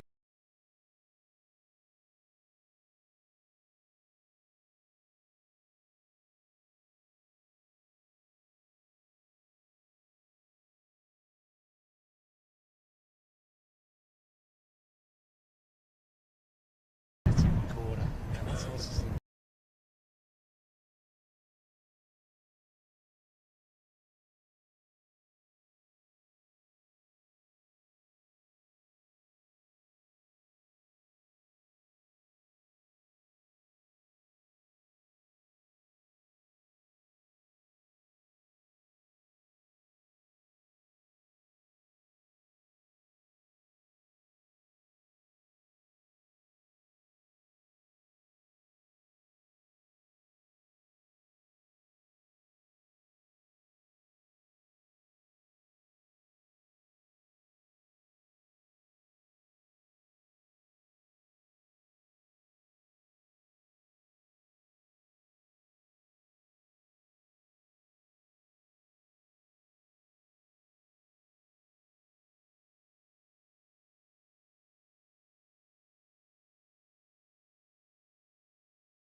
Park Radio Sport, Dave Moore, Rob Sauer, Dave Gruber, and also Tony Webb and Chris Say on the boundary. Bring you all the action here. Let's see if we get a competitive third quarter as we've got a secondary ball up, attacking side of the centre for the Blues. Goes. Cormac wins a tap from behind. Picked up there by Dilger, Matthew Dilger. Free kick to Pies. Got away of Roberts. Short kick, Camerick has to wait, gets a grab on it, can't get the second. Mopped up from behind now there by Gillow. Gets it a Tuttle. Turning kick now from Palfreyman, but only as far there as Jack Miles. His short kick's not bad to Camerick. Camerick, 45 kick over here looking for Will Brom if he can run onto it. Brown's got it, gets it to Brom. Chance here to go inside 50. But Brom stops, props, looks for a handball outlet. Hasn't got one. Short kick, Roberts, inside 50. Chance here for Roach. Well, nearly takes the mark, the young man. He screwed off his chest, just inside the boundary line. A promising start here for Glenorchy. 1 minute in. You just look at Launceston's setup though, their system is so good. They just know what they need to do. Looked there by Roach. You'll have a step on goal, Liam Roach, and it's the first one for Glenorchy. Well done in the ruck contest from Liam Roach. Players get around him, and it's the first goal of the second half. First goal for Glenorchy, the number 44, Liam Roach. Used his body nicely and snapped on goal. Looks like the good old-fashioned bake work, Dave. Yeah, still has a place in the game, which is great to see. So, yeah. A great play though. They were much more direct and better use of the ball going in, which was really, really important. Marching back to 67 points. And Ben Camerick involved in, we expect his standard to be high, don't we? Yeah, we do. Robin, when he plays well, he's always expected to, but he's really trying to lift his Magpies today. He's been in everything. And that's what, we talked about that at half-time, Dave, in our remarks. That's what the senior players need to do. They need to lead the way and show the way for these younger guys. So goal to Roach. He's in the centre contest there now is Josh Meredith in the ruck. Doing okay in the clearances, the Glenorchy, but just haven't taken advantage of it as it's coming out towards Ryan Tyrrell. 2 kicks out from goal. On the left foot, stands up in the breeze towards half forward. Front of the contest, they do well there through Bailey Jenkins. Blues kick towards the full forward. Hines is there, he's kicked 4. Chance now for Burling, uses strength, back to Hines, misses with a handball. Plenty of Blues there around the contest though. Comes back to Tyrrell, tackle from behind, breaks it. Gets it back to Palfreyman. Dilger in there. Tina McCormack does well. Gets it to Bailey Gillow. Little juggle there from Tuttle. He eventually got it to Sam Cowley. He marks. Their way out. Looking for options. Now he plays on. Oh, he kicks it straight to his teammate in Polfim, ricochets back to Cowley. He's bundled off it. Magpies should clear here through Matty Joseph. Towards the wing. Isaac Manson there, up against the couple. One of those is Connor Reetoff. Gets it back now to Jamison House. Back to Reetoff. Not a great handball. Citron though. Short kick, lovely kick to Seymour into the breeze by Reetoff. Handball over the top to Boyd. The top possession winners on the ground. Kicks into the pocket. Floats. No one can take the mark. Good tackle there on Hines from behind by Meredith. Bouncing ball. Dangerous position here for the Pies. So the ball up. They did it pretty well in the end. One thing they did do really well in the first quarter, Dave, the Glenorchy defenders played in front, so the ball's always going to drop short, and they're in the right spots. 15 players around this contest. Good tap by Morris. Austin player couldn't break free. So another ball up. There's Liam Kenny at the bottom of the contest. Morris wins the tap. It goes to the back pocket. It's a dangerous one there by Jack Mayles. Goes out of bounds. I don't think he'll be penalised. No, he won't. Boundary throwing. Gee, they were red hot. Sometimes that delivered out of bounds last night, Rob. Yeah, they were. Adelaide Port game. They were. The Tasmanian umpires doing a far better job of reading it today, though. That was a good call. Yeah. Just outside attacking 50 for the Blues. Western side, the eastern side of the ground, beg your pardon. Bounce over the back of the contest to Tyrrell. Swings it forward to Hines, Jake Hines, taking the mark. About 25 out. A tough shot with this breeze. He's kicked the 4 goals. Just an amazing second quarter. The 15-minute mark, they only kicked 3 with the breeze. They proceeded to kick another 8 in the last 17 minutes of the quarter. Jake Hines for number 5. Has he kicked a bag? No, he hasn't. Misses near side. First score of the quarter for the Blues at the 5-minute mark. 11-9-75. Leading Glenorchy 1-1-7. Magpies do pretty well here. They clear it out towards Matthew Joseph. His kick's a good one. Mark taken there by Brodie Howard. They're away now, the Pies. Up towards half forward. Tim Spotswood can't take it. Out the back, it's Jamison House. Handball to Woolley, to McCormack, to Boyd, to Reetoff, to Jaden Hines, all by hand. Quick stuff. Colin McCormack again. Now to Josh Woolley. His kick almost goes backwards like a boomerang. Back to McCormack, who takes it. Went about 30 metres in the air. Eventually they work it out, the Magpies. There's a chance here as Matthew Gilder chases after the ball. There's one thing you think would happen when Glenorchy review this game, and a real teaching point for them is to look at how Launceston set up. So they set right up. If there's a long kick with the wind, right's in the spot to grab it, and if it goes even further again, you've got House there. So perfect setup from the Blues. 60 metres out from the Pies goal. Goes inside 50. Line for Dave Gruber. Bailey Gillow. Smart little kick here looking for Jaden Hines. It won't quite sit for him.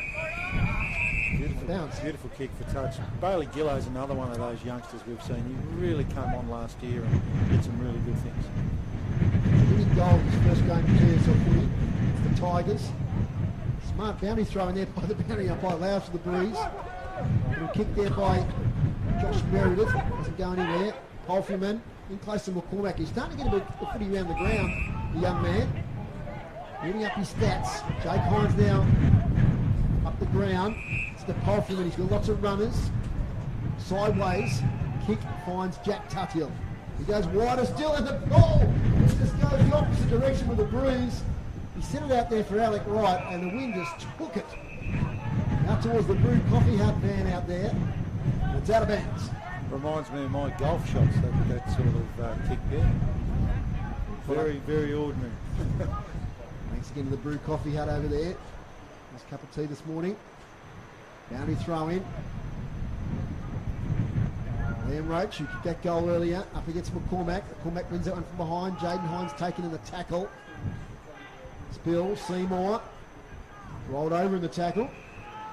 So we're sort of seeing a situation reminiscent of that first quarter, Rob. Not a lot of scoring, but in close stuff. No, and again, you've got Launceston setting up beautifully there in the back line. Casey Brown's dropped back there now in the hole. Just for that quick kick if it comes in. Callum Thompson got a handball away. Taken by Wright. And where will that kick go? It holds up in the howling gale. Doing well there is Camerick. Gets it to a teammate in Brom. Kick ends up now with Blowfield. It can launch from 55 to the goal square. This might carry. It does, but it's going to bounce and get touched just before the line. Forced through for a rush behind. Now, so is that a score? What's going on there, Rob? It is, it's a score, and it's 50. I wasn't sure what happened there. Just making sure that score will count. We'll put it down. Yeah, they're right there. Write it down. Okay, 1 goal, 2-8. Woolley was limping there too, so I didn't actually see what happened. I'm not sure. I presume it was something verbal. I didn't see anything physical. Yeah, strange one. So Blowfield now. Couple of possessions in a minute for young Nathan Blowfield. Kicks to half forward. It's going to be a 2-on-1 contest here. Over the back. Josh Meredith. It's fallen in his lap. And he's going to kick a goal. 2 goals in this quarter for the Pies. As the ball bounced fortuitously for young Meredith.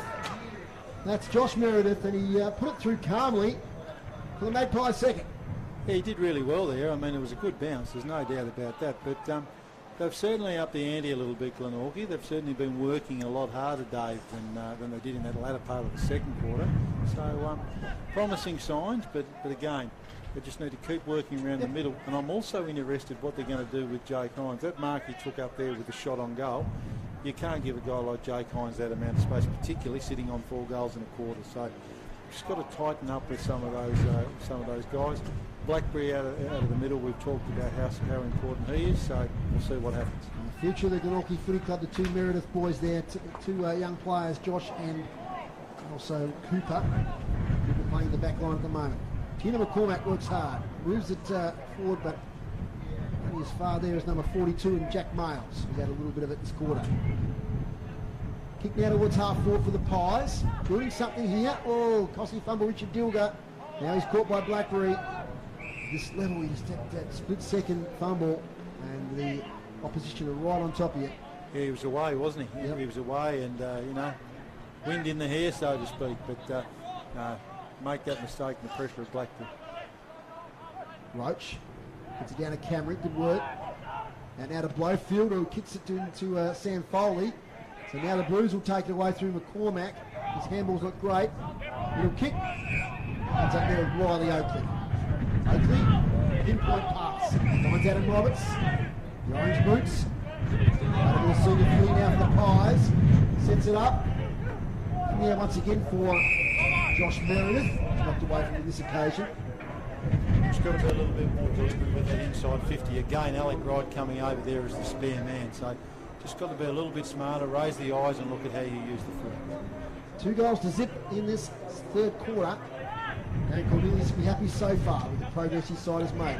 Oh, Josh Meredith nearly took it away from the contest. Trying to bulldoze through there. There's Adam Roberts. Couldn't get anywhere. In fact, that was number 2 there, Blake White. Many players around the contest. Meredith, yes, can't do that. young Josh. It's been like a who me moment though, wasn't it? I didn't touch him.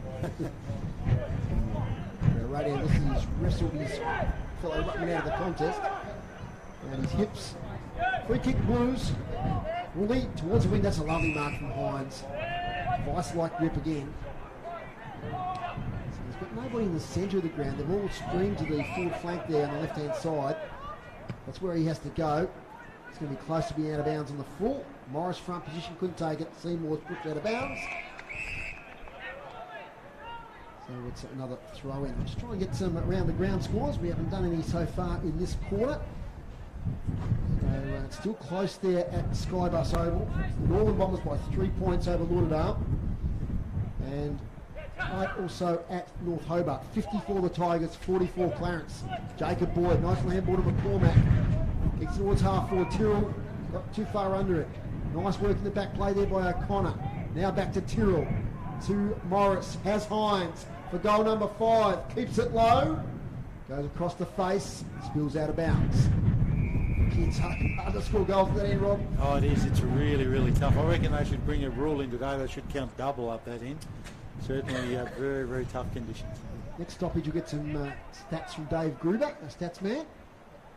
We're about halfway through this third quarter. Boundary thrown falls short. Liam Roach. We'll see fringed. There's been a ruck infringement. It's going the way of Zach Morris. And Zach, who kicked 3 goals in that second quarter, has a chance to match up now with Jake Hines, who's kicked 4. He's right in front, but as we said, to the town end of the ground, no easy shots today. Goalposts are waving in the breeze, keeps it low, and he's pierced the middle as Zach Morris at the third field points. In fact, the first goal today into the breeze, and we've been playing 14 minutes into the third quarter. First goal at that end, and Zach Morris kicks his 4th. Rob.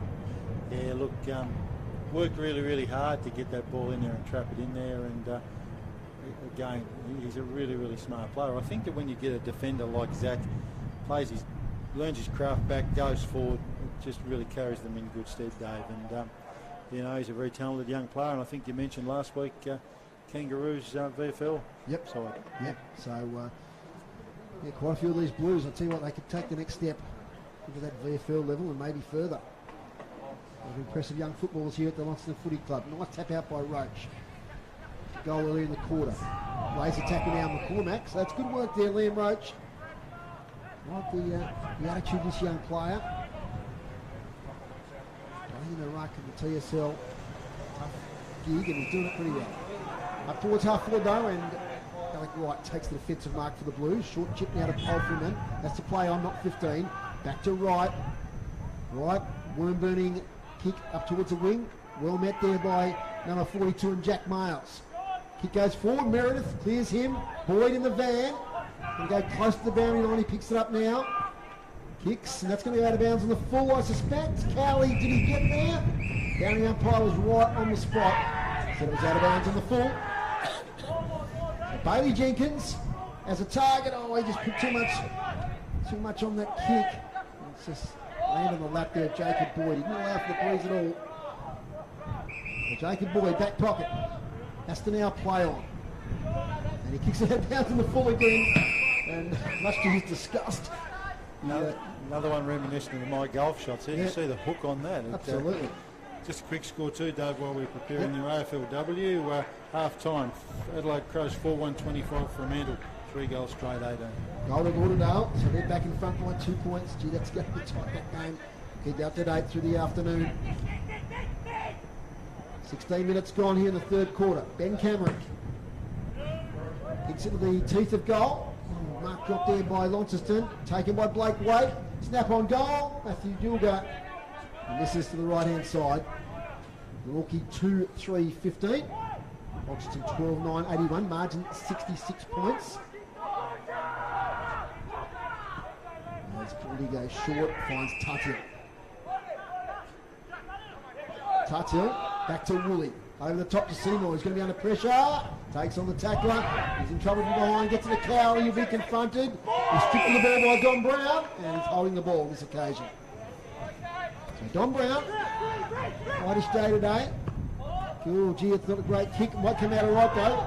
Bailey Gordon has got it. Bailey Jenkins, has got it. And he kicks it out of bounds on the full. Yeah, again, a really, really good teaching point for him. I think that's the second time his kicking's let him down. The first one, too much mustard on it, and that one she was just blazing away. So just got to be a little bit more deliberate with such a strong breeze. Inside 50s is quarter groups? Yeah, it was all even at about 4 each, but Glenorchy's had the last 5 to make them 9 this quarter to 4 for Launceston. Clearance is even 5 apiece.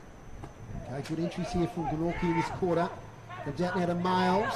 Back to Blowfield. Oh dear, he's gone on today. Yes, took on 2 tacklers. He just had that second where he could have got rid of it. Umpire realised that. And free kick land. Canny short, looking for O'Connor, who takes them up. A couple of chances on goal early today from O'Connor. He's done pretty well in his debut. Seymour, now to Tuthill. Waits to kick nicely to Cowley. Sam Cowley. There are 3 debutants today for the Blues. Plays on it. Sells some candy there around Brown. And he kicks in the full line towards Hines. Can't quite take the juggling mark. Players diving on the ball everywhere. Adam Roberts got it out nicely. Will Brom with hands. Out towards Matty Joseph, who might have been caught with it, he was. Took on the tackler, and that tackler there was Bailey Gillard. It's a recipe, isn't it, a bad decision, and intense pressure from the other side just always doesn't end well for you. So great pressure from the Blues. Bailey Gillard puts it out there for his forwards. Oh, that's a nice mark, Josiah Burling. Extension with the arms. Used his body nicely, and that was all class, Rob. Yeah, it was. He's a fairly tall lad, Josiah Burling. I reckon, what would he be, 6'4" in the old money? But just the reach is terrific. Plays a lot bigger than what he is. Reminds me of Jackson Keller, who had that, and he still has. He's got that great reach in the marking contest. Yeah, take it at the high point. Yep. Josiah Burling, he's about 25 out, slight angle, kicking to the town end, and sets it out to the right. Umpire makes lots of distance.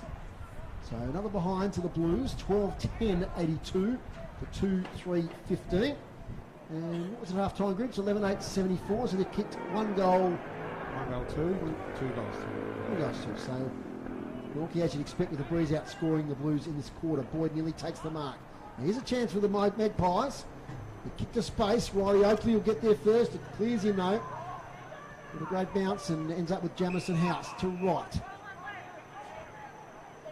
Right. Little kick over the top towards Boyd. For those 3 names, what today, haven't you, Dave? We'll get Darren Lovell stats at 3/4 time, but that half-back line just kick after kick. That's not a great kick from Boyd. Chance here for Dilger. It's Matthew Dilger. 1 on 3 here. Riley Oakley might be the one if he can pick it up. He just fumbled at the last moment. He saw the pressure coming from Casey Brown, and now Brown to right, and out they go again. It's handball to Rita off. He's gone, I'd say. Umpire hovering, gone. Holding the ball. So good tackling there. It's a team effort by Glenorchy. Let's see who's going to take the free kick. It's going to be Adam Roberts, who gets up a little bit gingerly. So does Matty Joseph. It was the Blues had the outnumber back there in Casey Brown, but great pressure there from the Magpies and well rewarded. Adam Roberts within range, across the 50 right now, on the right boot, kicking for goal, and that's a good goal from Adam Roberts. Well done, Magpies. That's their 3rd for the quarter, 3rd for the game. Now to 3-3-21. They lead. They trail Launceston at 12-10-82. Yeah, we talked about what they needed to do, and they're doing it. So can't do any more than that. And I'd be interested to see how Launceston tackle this too, because they'd be a little bit disappointed, I reckon, Dave, with what Glenorchy's done, even though it is a strong Breeze. And that's the effort, that double, triple tackle there is the effort that Aaron Cornelius asked for at half-time, wasn't it? Absolutely, and it's easy when you're 60-odd points down to not do that, but to their credit, they've really ramped it up. So full credit to them, Dave. 21 minutes gone, still time for the Pies to make further inroads into this lead. But under 10 goals, it's now 61 points. And tap out there from McCormack. Great advantage though, picked up by Camerick. Moves round on his right. That's a beautiful kick round the corner, 50 metres into the attacking 50. Knocked away from the contest by Matthew Dilger to Richard Dilger. He coughs up the handball. Blues under pressure in defence. Paul Freeman. Ooh, was that a throw? So not paid by the umpire. Josh Arnold was in there. Now to Casey Brown, who caught one high. Free kick to Casey Brown. The Magpie player down on his haunches. It's Matthew Dilger. It's up now. Wide kicks, a good one to Ryan Tyrrell. There from Casey Brown. Tyrrell waits the kick there, looking for Foley. Wide of this quarter, it stays in play. No, it's out now. Brown umpire was a bit slow on the whistle there. Right in front of our boundary riders over there, Tony and Chris. Chris has got the Saints cap on. Good game for him tomorrow. There it is. And Tony's Hawks are playing tomorrow as well. Down he's throwing. Knocked out by McCormack. It's Josh Arnold on top of the contest. An AFLW update there while we get a bit of a quiet patch, Rob. Well, I'll just hunt that out. TSL up Yeah, as well. 31 to 18. So the Crows have added a goal to their half-time score, Dave. 5-1-31, 3 goals straight, 18. Close to three-quarter time at Skybus Oval, and Lauderdale lead by a point over the Northern Bombers. Quick clearance now from Launceston. Baby Gillow sets it out in front there of a teammate in Morris, who's going to kick his 5th goal. 5 goals, Zach Morris. He worked there from the Blues. They worked it from the wing, the stoppage there, and ended up with Zach Morris. And he's kicked 3 in the second quarter, and now 2 in the third to kick a bag of goals. 13-10-88 to 3-3-21. We talked about positioning and how you use the breeze, and the Glenorchy defender was certainly in the right spot insofar as being in front of Morris, but clever ball use from Launceston just put the ball into the space for Morris to run into. He got a good bounce. It's obviously a nice dry day, and he's made that number 5. So 9 goals between him and Hines has certainly been a great haul for their 2 makeshift forwards. Just going to quick score 2 from North Hobart. And Tigers now getting on top. They lead by 23 points, close to three-quarter time. Out from the centre come the Magpies. That's a beautiful kick. The player kicked that because it was right on the chest there of Isaac Manson. Yes, it is the number 14. Number 24, it was Bailey Jenkins that kicked that ball. Up in it was Richard Dilger. Can't rein it in before it goes out of bounds. Player down there is Matty Joseph. Gets up. Okay. So 13 goals 10, plays 3 goals 3, 3 goals to 2 in this quarter. Magpies way. Boundary throw falls short. So a chance for the Pies if they can work something out. Cowley gets it though, and he gets a high tackle. And it might be 50 here. Yes, it is. A bit of treatment after the free kick was given. So Sam Cowley will get him 50 metres. In outside defensive 50. You can't afford to do that. No, in a really attacking position there. Been good today, Sam Cowley. Good debut. A few involvements. Oh yes, his low kick. As that's marked by Roberts. Back towards attacking 50. Joseph can't take the mark from the spillage. It's all the Blues. Woolley gets it to Foley, but he coughs it up to Dilger. Oh, player fumbling the handball. They still might work out all right. It is. Pump it inside 51 against 2 Spotswood against House. House takes the mark. Gets it to Seymour to Tuthill. Tuthill, look away handball now to Reetoff. Reetoff 45 kick, waits it okay for Blackberry. Blackberry pressured on the kick. Out here towards Maloney and Morris. Morris takes it. Tyrrell. Maloney's over the top if you can pick it up. Gets a bad bounce. Picks it up now. Tackle from behind. Umpire says you're holding the ball. Jet Maloney. So free kick. Meredith. Out here towards Isaac Manson. Gets in the half volley. Can't take the mark. Tackled by Reetoff. Ball up. 26 minutes gone. 13-10-88. 3-3-21. Inside 50 screws. 13 to Glenorchy, 6 to Launceston. Okay. Glenorchy have had plenty of opportunities. He's coming through as Will Braun. Can't take possession. Tyrrell swings it to half forward. Kick off the ground there by Hines. Little handball from Canny to Blackberry. Morris. Can't pick it up. They do pretty well back there. Ben McCross involved. Now it's Hines again. Seymour kicks in Hope. Might not go 15. Thumped away from the contest. Plenty of Magpies here, ready to take the ball. Here's Ben McCross. Tries to strike a tackle. Somehow spills out. Not pretty footy at the moment. Somehow the Magpies get it outside defensive 50. And here they go. By handball. Cameron. Gets up towards Roberts. You heard Rob Soward there say that wasn't a great handball. Put his teammate under extreme pressure, Rob. Yeah, he did. And look, you expect better from Cameron. He's an experienced player. You know, he needed to put him into space, and instead he almost put him into hospital. That was a hospital hand pass. He got the breeze too. He could have pumped that forward as Josh Arnold takes it. Handball's now towards Callum Thompson. Kicks into his opposition player. Don Brown gets a hand on it. Spinning out as Canny. Gets a bit of strength. Bailey Jenkins is caught. Still a chance here for the Magpies. Last couple of minutes of footy hasn't been great, it has to be said. No, but the thing, I'm really impressed with Dave. You talked about umpires being a bit trigger happy last night. The umpires have let things go here today. It's been a really good display from our umpires. Clear room here now for Will Brom. It's a nice little sidestep out again. Takes a bounce through the middle of Windsor Park. Takes a second, a little bit ambitious. Comes back to him. Right foot kick here for Roberts. Hats off to you, Will Brom. Manson, poor handball. Falls straight to Casey Brown. Now to Cowley, out to Seymour. And all that good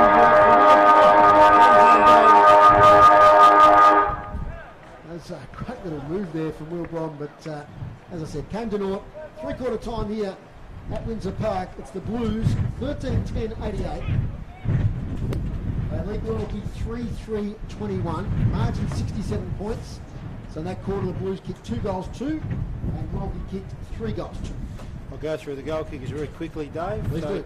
Leading goal scorer on the ground, Zach Morris with 5, Jake Hines with 4, and singles to Jay Blackberry, Ryan Tyrrell, Casey Brown, and Brody Palfreyman. And great to see Glenorchy on the board. 3 single goal scorers there, Adam Roberts, Josh Meredith and Liam Roach. Your thoughts, Rob? Look, yeah, much better. I mean, Glenorchy did what their coach asked. They've won the quarter, which is, actually, I'll just make sure of that before I make bold statements like that. In fact, they did. Even Stevens in the quarter. So he'd certainly be much happier with that after the 11 goal second quarter they gave up. But their endeavour was a lot better, Dave. And you could probably say, if you're being really, really critical, they probably could have got a couple of other goals if they hadn't have made a couple of team mistakes. And they tried things. They took the game on. I mean, the passage there with Will Brom, look, he could have blazed away. He backed himself. Sidesteps, bounces, and nearly came off. Very well rewarded too up here with an inside 50 where I think they had 3 guys, endeavour and tackle and get the free kick. So there's some really, really good signs there for them. And you called a player, I think, in one of the last passages that plays a really nice bit of work. I think it might have been Bailey Jenkins. Well, he'd made a couple of mistakes, I think, earlier in the quarter. Beautiful clearance and a beautiful kick to set up some more forward play. So there's certainly some good signs for them. For Launceston, I think, even for the quarter, you take that. I think they'd be a little bit disappointed. They got a little bit cute at times, but the pressure that Glenorchy brought certainly rewarded them. Today's broadcast brought to you by Elgas through your LPG needs state. Well, I talk to locals with knowledge. Phone 131161, and of course the streams this year. You're watching the stream, those that are on YouTube, and Daily Potato Company are sponsoring the streams this year. So thank you to them. You can see all 3 games each week on the TSL. Well, we'll take a break here from Windsor Park. The margin at the moment is 67 points. When we come back, we'll have groups of stats and the boys on the bench. Retired? Looking for a second job? Taxi Combined can assist with compliance support to obtain authorisation to operate a public vehicle and maintain assistance to you through ongoing technical and personal support. Call Taxi Combined Services on 6334 0032 during office hours to arrange a meeting. Male, female, retired, second job, day and night work available. Taxi Combined, a sponsor of City Park Radio. Who's in the hot seat this week on City Park Radio? It could be someone you know, or maybe a total stranger. From an entertainer or sports person to a community helper. On the hot seat, you'll meet a different guest each week. Previous programs are now podcast through cityparkradio.com. Community radio, bringing locals together. With the hot seat, Sunday mornings at 11 on City Park Radio.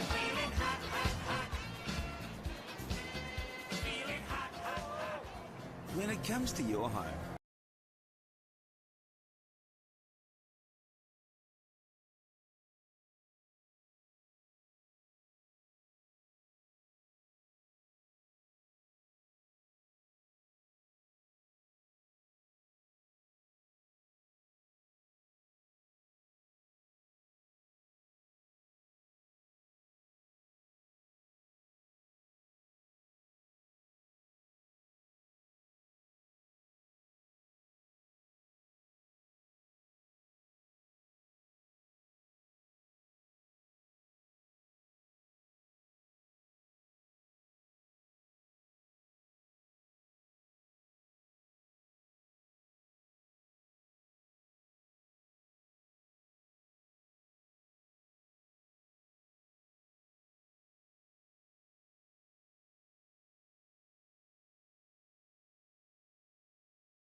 goal in the last quarter. Thanks, boys. We're back underway now in the last quarter.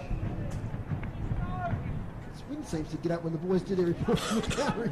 It's a howling gale there, and then it's stopping once the play starts. But we're underway.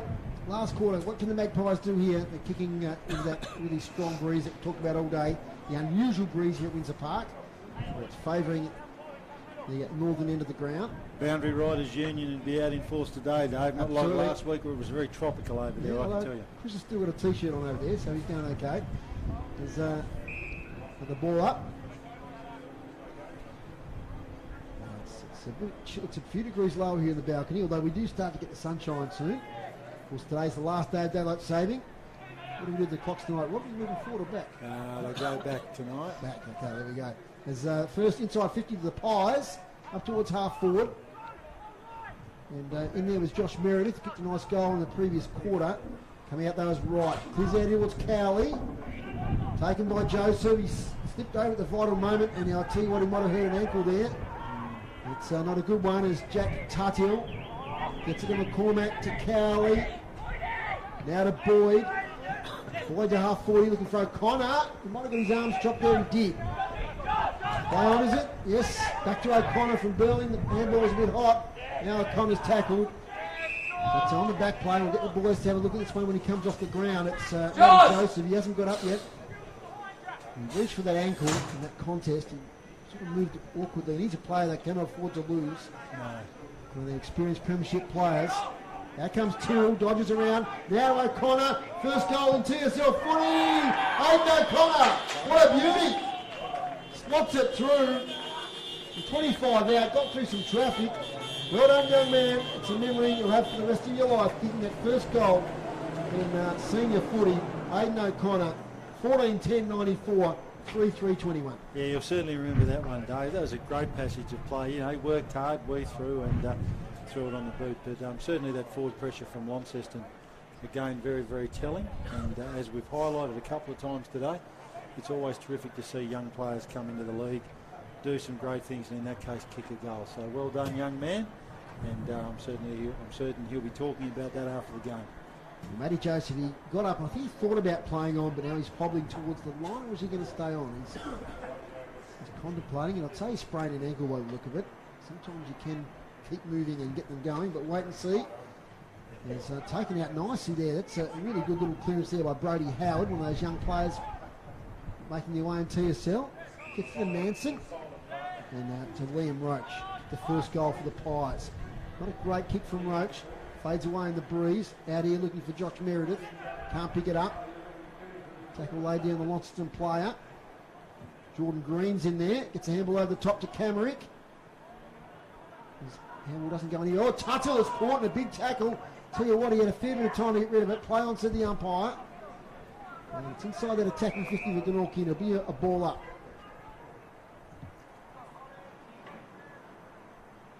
So Matty Joseph's come from the ground. So we'll get the boys to check on that. Tony's looking after the Glenorchy group at the moment. As Matthew Dilger tries to get it inside 50, cut off by Wright. So they're working hard in there.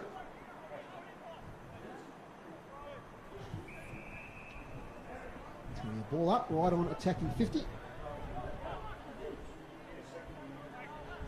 just the one goal this quarter.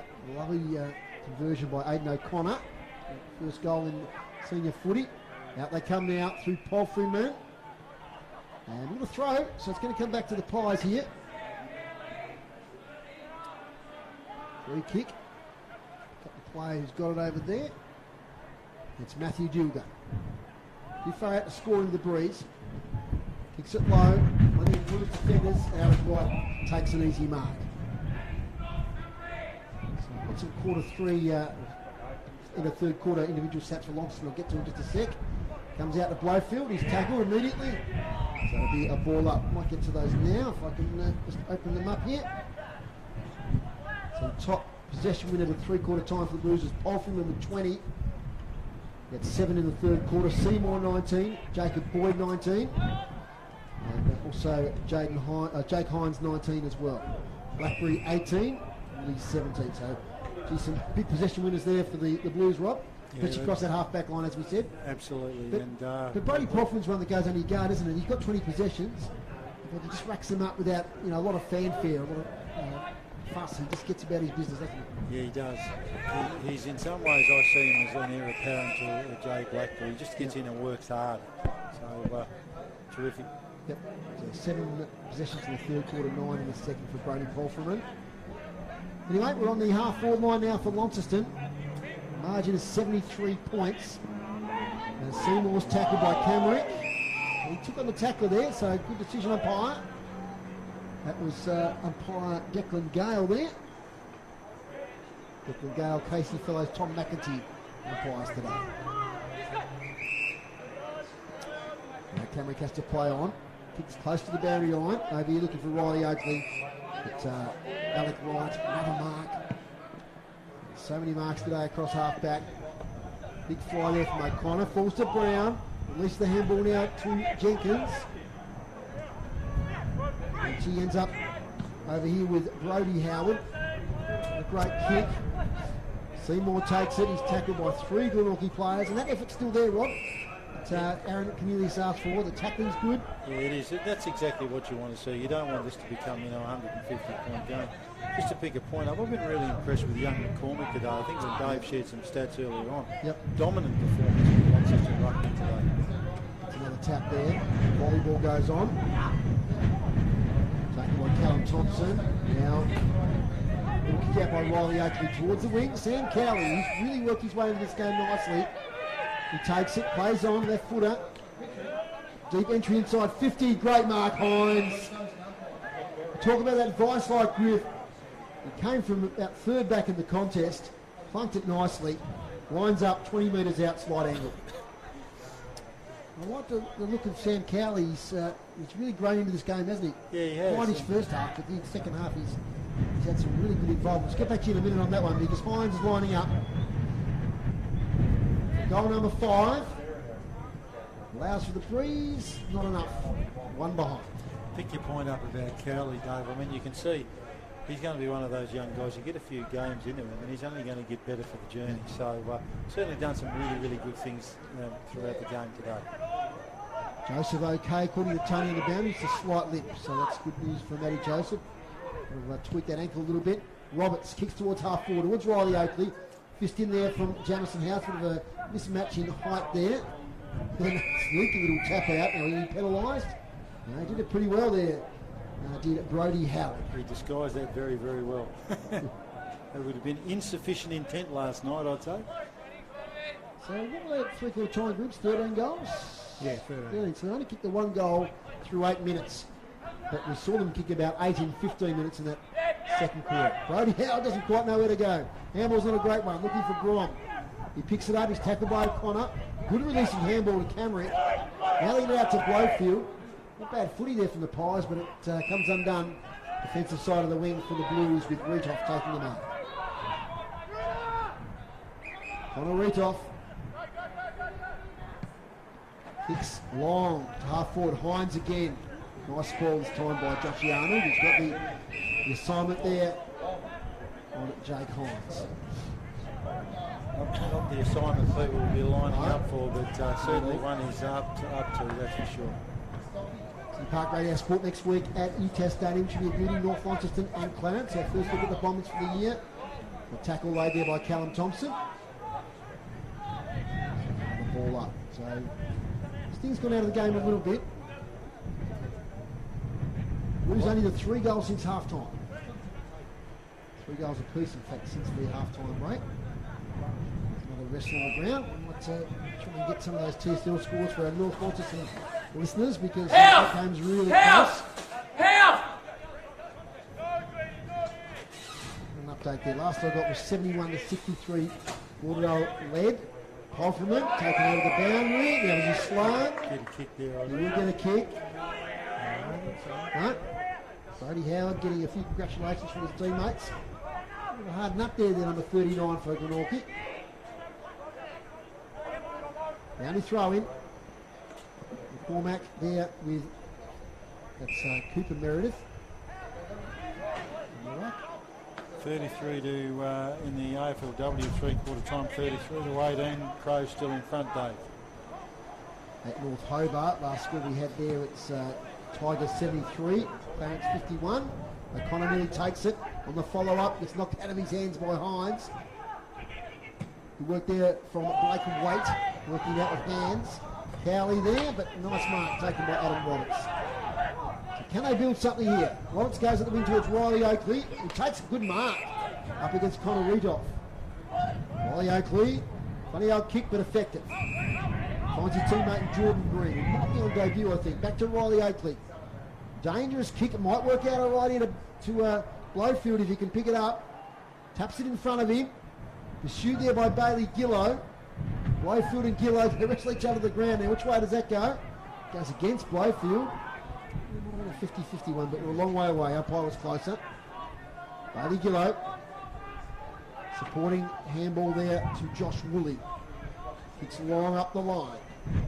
Here's the contest, whistle on play. And it's going against Glenorchy, so a couple of free kicks. Holding free kick, I think. Free kick stats for the day, groups. Free kicks. Oh, sorry, I've caught him on the hop. Yeah. I've caught the great man on the hop, so we'll... free kicks are 25 to 20. 25 to 20. He did take long to recover. Right? Oh, no, he's all over it. He's all over it. Free kick, goes the Blues' way. Kick inside 50 to Maloney. Jet Maloney takes it. 45 out. And we saw him miss an easy one there early on in the day. Another chance to kick his first goal in senior footy. We saw Aidan O'Connor kick his debut goal a few minutes ago. The 2-minute mark of this quarter. It's been some 9 minutes since the Blues have scored a goal, so they desperately want to get one here. Jet Maloney kicks on goal, and he has missed to the near side, one behind. 14-12, 96 the Blues, 3-3-21. 75 points is the margin. Josh Arnold finds Cooper Meredith. Billy disguised as Josh Meredith. Taking the mark there in the back pocket. Josh Meredith, little chip kick. Dilger's in the contest. Nearly a mark there to Jaden Hines. Back to Manson, he goes back inside. Richard Dilger, Josh Arnold gets it away just in time. Holds up in the breeze. Blues players can raffle it, ends up spilling right in between all of them. Well, Roach took a bit long, but he got it away. That's Jordan Green with a sweeping handball to Tim Spotswood. Does a little rugby kick forward. Ends up spilling out of bounds. Tim Spotswood wanted to deliver it there, but by having none of it. Yeah, I mean, again, when they review the tape for this game, they're going to want to. The coach will be pointing out decision making. There was sort of like they didn't really know what to do with it. Yep. So I think you had about 3 or 4 handballs in a 10-metre area, and then that little hack kick forward. Tackle again on Tyrrell. Today's broadcast brought to you by Elgas. For your LPG needs statewide, talk to the locals with knowledge. Phone 131161. Thanks for your sponsorship and support of City Park Radio Sport. Not going anywhere, so playing out a bit of time here, but Glenorchy certainly in this second half have really responded to Aaron Cornelius' bake, described by the boys at half time, and really restricted the damage. Still a way to go though. Aidan O'Connor, that's good work there by the young man. Kicks it half forward and finds Morris. Morris, little chip kick to a Maloney. He's got it again. It's a bit closer this time, similar angle. Go to school on this one. Yep. Let's see if he's learnt from the last one. Another opportunity. They lead by 75 points. Just to make it 81. They go down to Kingborough next week, the Blues. So Kingborough look like they're going to beat Clarence today. So 2 undefeated sides going at it. So it'll be a big one down there at the Twin Ovals. Jet Maloney. Kicks for goal this time. He might have missed to the other side, has he? No, he's got it in. Snuck it in. Well done, young man. First goal in senior footy to Jet Maloney. And second goal of the quarter of the Blues. 15-12, 102. And they lead Glenorchy 3-3-21. Again, as we've highlighted, it's great to see those young players, in the first, second game, doing some really, really good things. And he's worked hard, Jet Maloney. He's had a couple of shots on goal. but it certainly would give Launceston some heart when they've lost a core group of players this week, Dave, to then be able to look at their D-League side and bring some guys up who certainly haven't disappointed and have done some good things through the game. Just checking the score, yep. It's 15-12, 102 to 3-3-21. We can't see the scoreboard from our position here, so I just have to check for my computer says the same thing as the scoreboard, and it does. I'm always happy about that. The Cormac brings it beautifully down to Blackberry, to Palfreyman. Train drill stuff, that one from the Blues, up towards Burling. Knocks it forward to the contest to Tyrrell. Tyrrell, he's had a bit of time to get rid of it, but the umpire said, ball up. So Tommy McEntee, experienced umpire now on the TSL. He throws it up. Burling got rid of it somehow. And they're fighting hard as Jet Maloney once again. This time again, another ball up. Just quickly updating at the moment on that Launceston game, so I think Trine there. Certainly has 26 points now at North Hobart, so you think the Tigers are probably home there. Tyler Carter has now kicked 5 goals, so back in turn. Terrible ankle injury last year. The big Tiger. So he's back in form. That's good news for Trent Bormler and his team. Ball up, 40 out from the Blues goal. Camrick's in there. Lays a tackle on Canny. Out of bounds. Yeah, the pressures continue to be good. I mean, you could probably pose the question, Dave, rhetorical as it is, you know, if it hadn't been for that second quarter, what might have happened? Yeah. And been in the game. They only kicked 3 goals in the first 15 minutes of that second quarter as well, the Blues. So it was just that, we've seen it time after time, that explosive burst they have, in a short space of time. Makes a big difference. It happened last week against North Hobart. It did. And today against Glenorchy. Towards the half-forward line here for Launceston. Offhand, Sam Foley in there. Well done, Meredith. Handball's over the top looking for Miles. It's out of bounds. So Glenorchy fighting hard. Trail by 81 points. Just the 2 goals to the Blues with the breeze. Crossing 17 minutes. Boundary thrown, curves around with that breeze. Chance over the back to Roberts, dispossessed. Tyrrell's tackled, still gets a kick away. Nice mark there by Ben McCross. McCross, up here looking for Oakley. Strong hands again from Riley Oakley, didn't quite take the mark. Kept it in front of him. Hand over top to Camrick, who's under pressure. Back to Riley Oakley, tackled from behind. Second opportunity, Oakley, good buttering up, they did well. Back to McCross, work it out. And I think over there it's Blake Waite taking the mark. Well done from the Pies there. Now Blake Waite's indecisive. Has to go sideways. And Josh Meredith over there. 28. Goes short, finds Richard Dilger. It's a possession footy here from the Pies. But tough getting it forward in this breeze at the moment. Eventually he does go the long kick. Searching for an option. Cormac crashes the pack. Bailey Jenkins in there. Like his work today. Over the back, Jaden Hines. Taken by House. Takes on the tackle. Does release it eventually. Now right. Beautiful kick. Searching kick for Burling in the centre of the ground. This is where they look dangerous. They've got a lot of runners. A very fit side are the Blues. Jaden Hines takes the handball from Burling. Gets it to Foley on the 45 kick. Handball over the top. Canny has options. One of those is Jake Hines. Thinks about centering it. Still is. Eyes are darting. But may settle for the kick. So he kicked 4 goals in that second quarter in the space of about 20 minutes. Hasn't kicked one since. Great view of this one on the stream, ladies and gentlemen. As in comes Jake Hines. Left foot. And he's just put it to the right once again. He's done it a couple of times at that sort of shot today. Yeah, he wouldn't be happy with that. No, I don't think Launceston would be happy with this last quarter so far either, with such a strong breeze behind them. 15-13, 103, 3-3-21. So you 2 goals this quarter.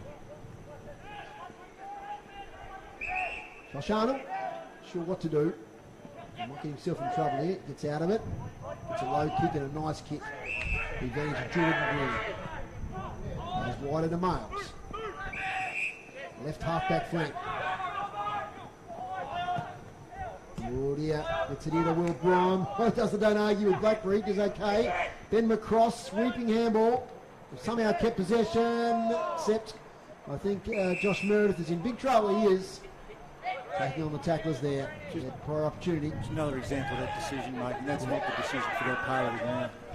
Problem is they can't blaze with the kick because the Blues have got so many back there. They try to work it out with hands. Long from Blackberry. That's a nice mark. Over the back, Zach Morris. Handball. Cowley looking for a goal. Sam Cowley kicks it. That's his first goal in TSL footy. Well done, Sam Cowley. Selfish there from Morris.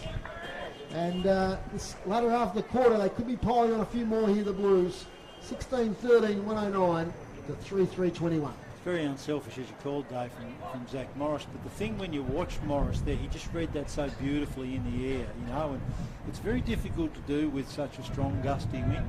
But beautiful mark, read it very, very well, and then obviously unselfishly gave it off to the first gamer, who I think, what have we got now? We've got three. Aidan O'Connor. Yep, who will kick one in this quarter. Yeah, Jet Maloney, and obviously that goal there. So yeah, three, all in the first quarter, all in the last quarter. So kicked all their 3 goals in this last quarter. Exciting moments for the first gamers. Margin 88. Up it goes.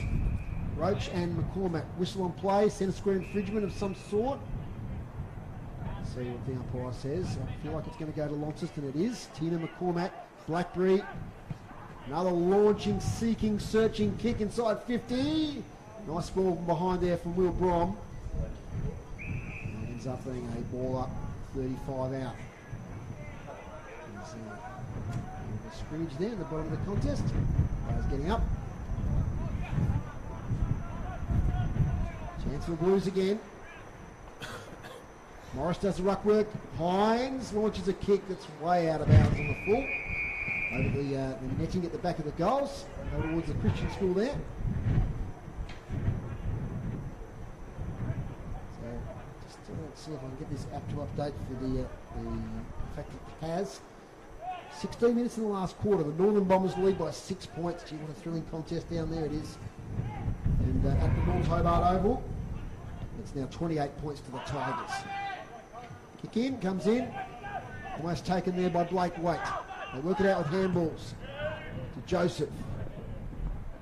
Kick, looking for Manson. Gee, got a bit more time there. He threw it on the boot. And he kicked it straight out of bounds on the foot.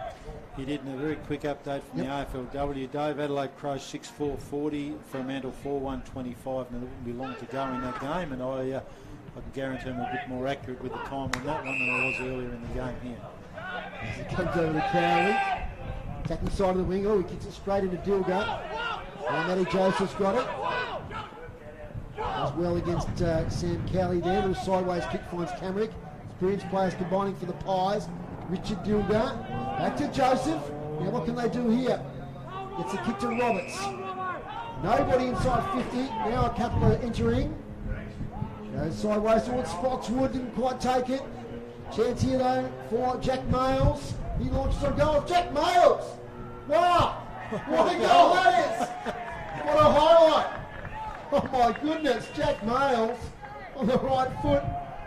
And we've said today, all day, how hard it is to score goals at that town end of the ground. And Jack Mayles just judged it perfectly. I reckon that was worth 10, that one. That was just an amazing goal. I did call earlier in the day Jay Blackberry's goal, Dave, beautifully called by you as the goal of the day. But that was just a terrific passage of play, in fact, from Glenorchy, and well rewarded for with a fantastic goal. So he'll be talking about that one on the bus all the way back to Hobart, I'd say, fellas.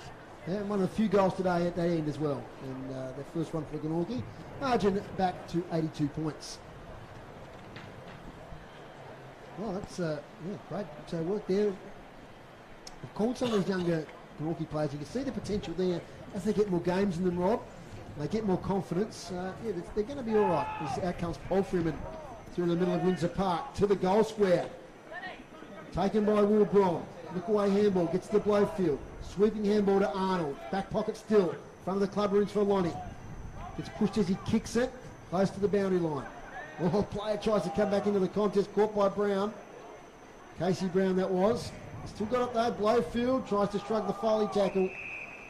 It's out of bounds. Free kick. Now we've got some news down the boundary. I don't know if Chris, you've got the microphone. We'll get to you in the next stoppage. As it comes towards the goal square, taken by Morris. Play on. Might have been touched off the boot. Burling smacks it on the boot instead, and he kicks a goal. Josiah Burling, straight through. I think that's his first one today, Rob. So a goal there to Launceston. 17-13, 1-15 to 4-3-27. And a nice snap there from Josiah Burling. But there's a bit of developing news down the boundary line. Chris. Yeah, Joe Blackberry just took himself off the ground after he kicked that ball from the middle a few minutes ago. He twisted his knee. He was sort of knocked off the ball after he kicked it and twisted his knee. So he brought himself off. He's sitting on the bench. He hasn't iced it. Wouldn't be surprised if he doesn't go back on. So I don't think it's a serious injury, but you'd think he'd see out the rest of the game on the bench. Okay, so let's hope for Jay Blackberry. He's had a few knee issues in the journey. Really bad one a couple of years ago, but he probably knows his own body. It might be just a precautionary thing. As Brody Polford, another clearance. And he's tackled with the ball on this occasion, though. Great tackle from behind. I think that might be young Brody Howard again. Yep. He's doing really tough things today, young man. Oh, through the fingers there, Isaac Manson. Luxa Fortune. Callum Thompson. 45 kicking, looking for Oakley. Sweeping around the back there is Bailey Jenkins. Gets to 48, kicks it along the ground just about. Still a chance for the Pies. But calm defence there from Tuthill. Gets it out here to Cowley. He has a bit of time and space in the back flank. Back to Tuthill in follow up. Out to Tyrrell. Tyrrell kicks it straight to his opponent there in Blake White. Boy from University Footy Club. Having a go at TSL footy, or gets it, he wasn't quite watching there. Was the number 39, Brody Howard, but looks out okay. Now goes to Josh Meredith. Playing from behind there is the Glenorchy player at half forward. Little handball over the top. Bailey Jenkins again. Back on his Males, who kicked that lovely goal before. He's met in the tackle straight away. I just want to highlight that Bailey Jenkins we've called. He's made a couple of, I suppose you'd say, clangers. But the thing I really like about him, he gets himself to the right spots. And, with some experience and a little bit of coaching, he's certainly got some upside to him, Dave. Now comes Paul Freeman. Brown has tackled from behind well. It's been a feature of the day for the Pies, has been their tackling. With a fumble there from Cameron. Then she gets it back to Blake Waite. Waite to Thompson. Thompson short, finds Richard Dilger. Sweeping kick, risky. Oh, and Alec Wright. No damage done to either player. Full time here at Windsor Park. And a big win for the Blues. The Pies were competitive at times, but in the end of the day, Launceston far too good here at Windsor Park and deserve their victory. 17-13, 1-15. They defeat Glenorchy 4-3-27. So we're going to try and get an interview with one of the players in a moment. So I'll keep my eye on Chris as he charges out to the centre. So he might give us the goal kickers, Rob. Absolutely, thanks Dave. While we're waiting, Zach Morris leading goal scorer on the ground with 5, Jake Hines with 4. Singles to Jay Blackberry, Josiah Burling, Ryan Tyrrell, Casey Brown, Brody Paul Freeman, Jet Maloney, Aidan O'Connor and Sam Cowley. Those last 3 I mentioned all first game goals. And for Glenorchy, 4 singles, Adam Roberts, Josh Meredith, Liam Roach, and goal of the day to Jack Mayers. There we go. So we've got working those votes in the second two, Rob, so start getting the cap on there. So I'll just wait for a moment because Chris is looking out for a player to grab post-game interview. He's hovering. So we'll check some other scores in a moment too. We've got somebody, I think it might be Jake Hines with Chris Sayak. Fire away, Chris. Yes, I'm with Jake Hines here. Well done, mate.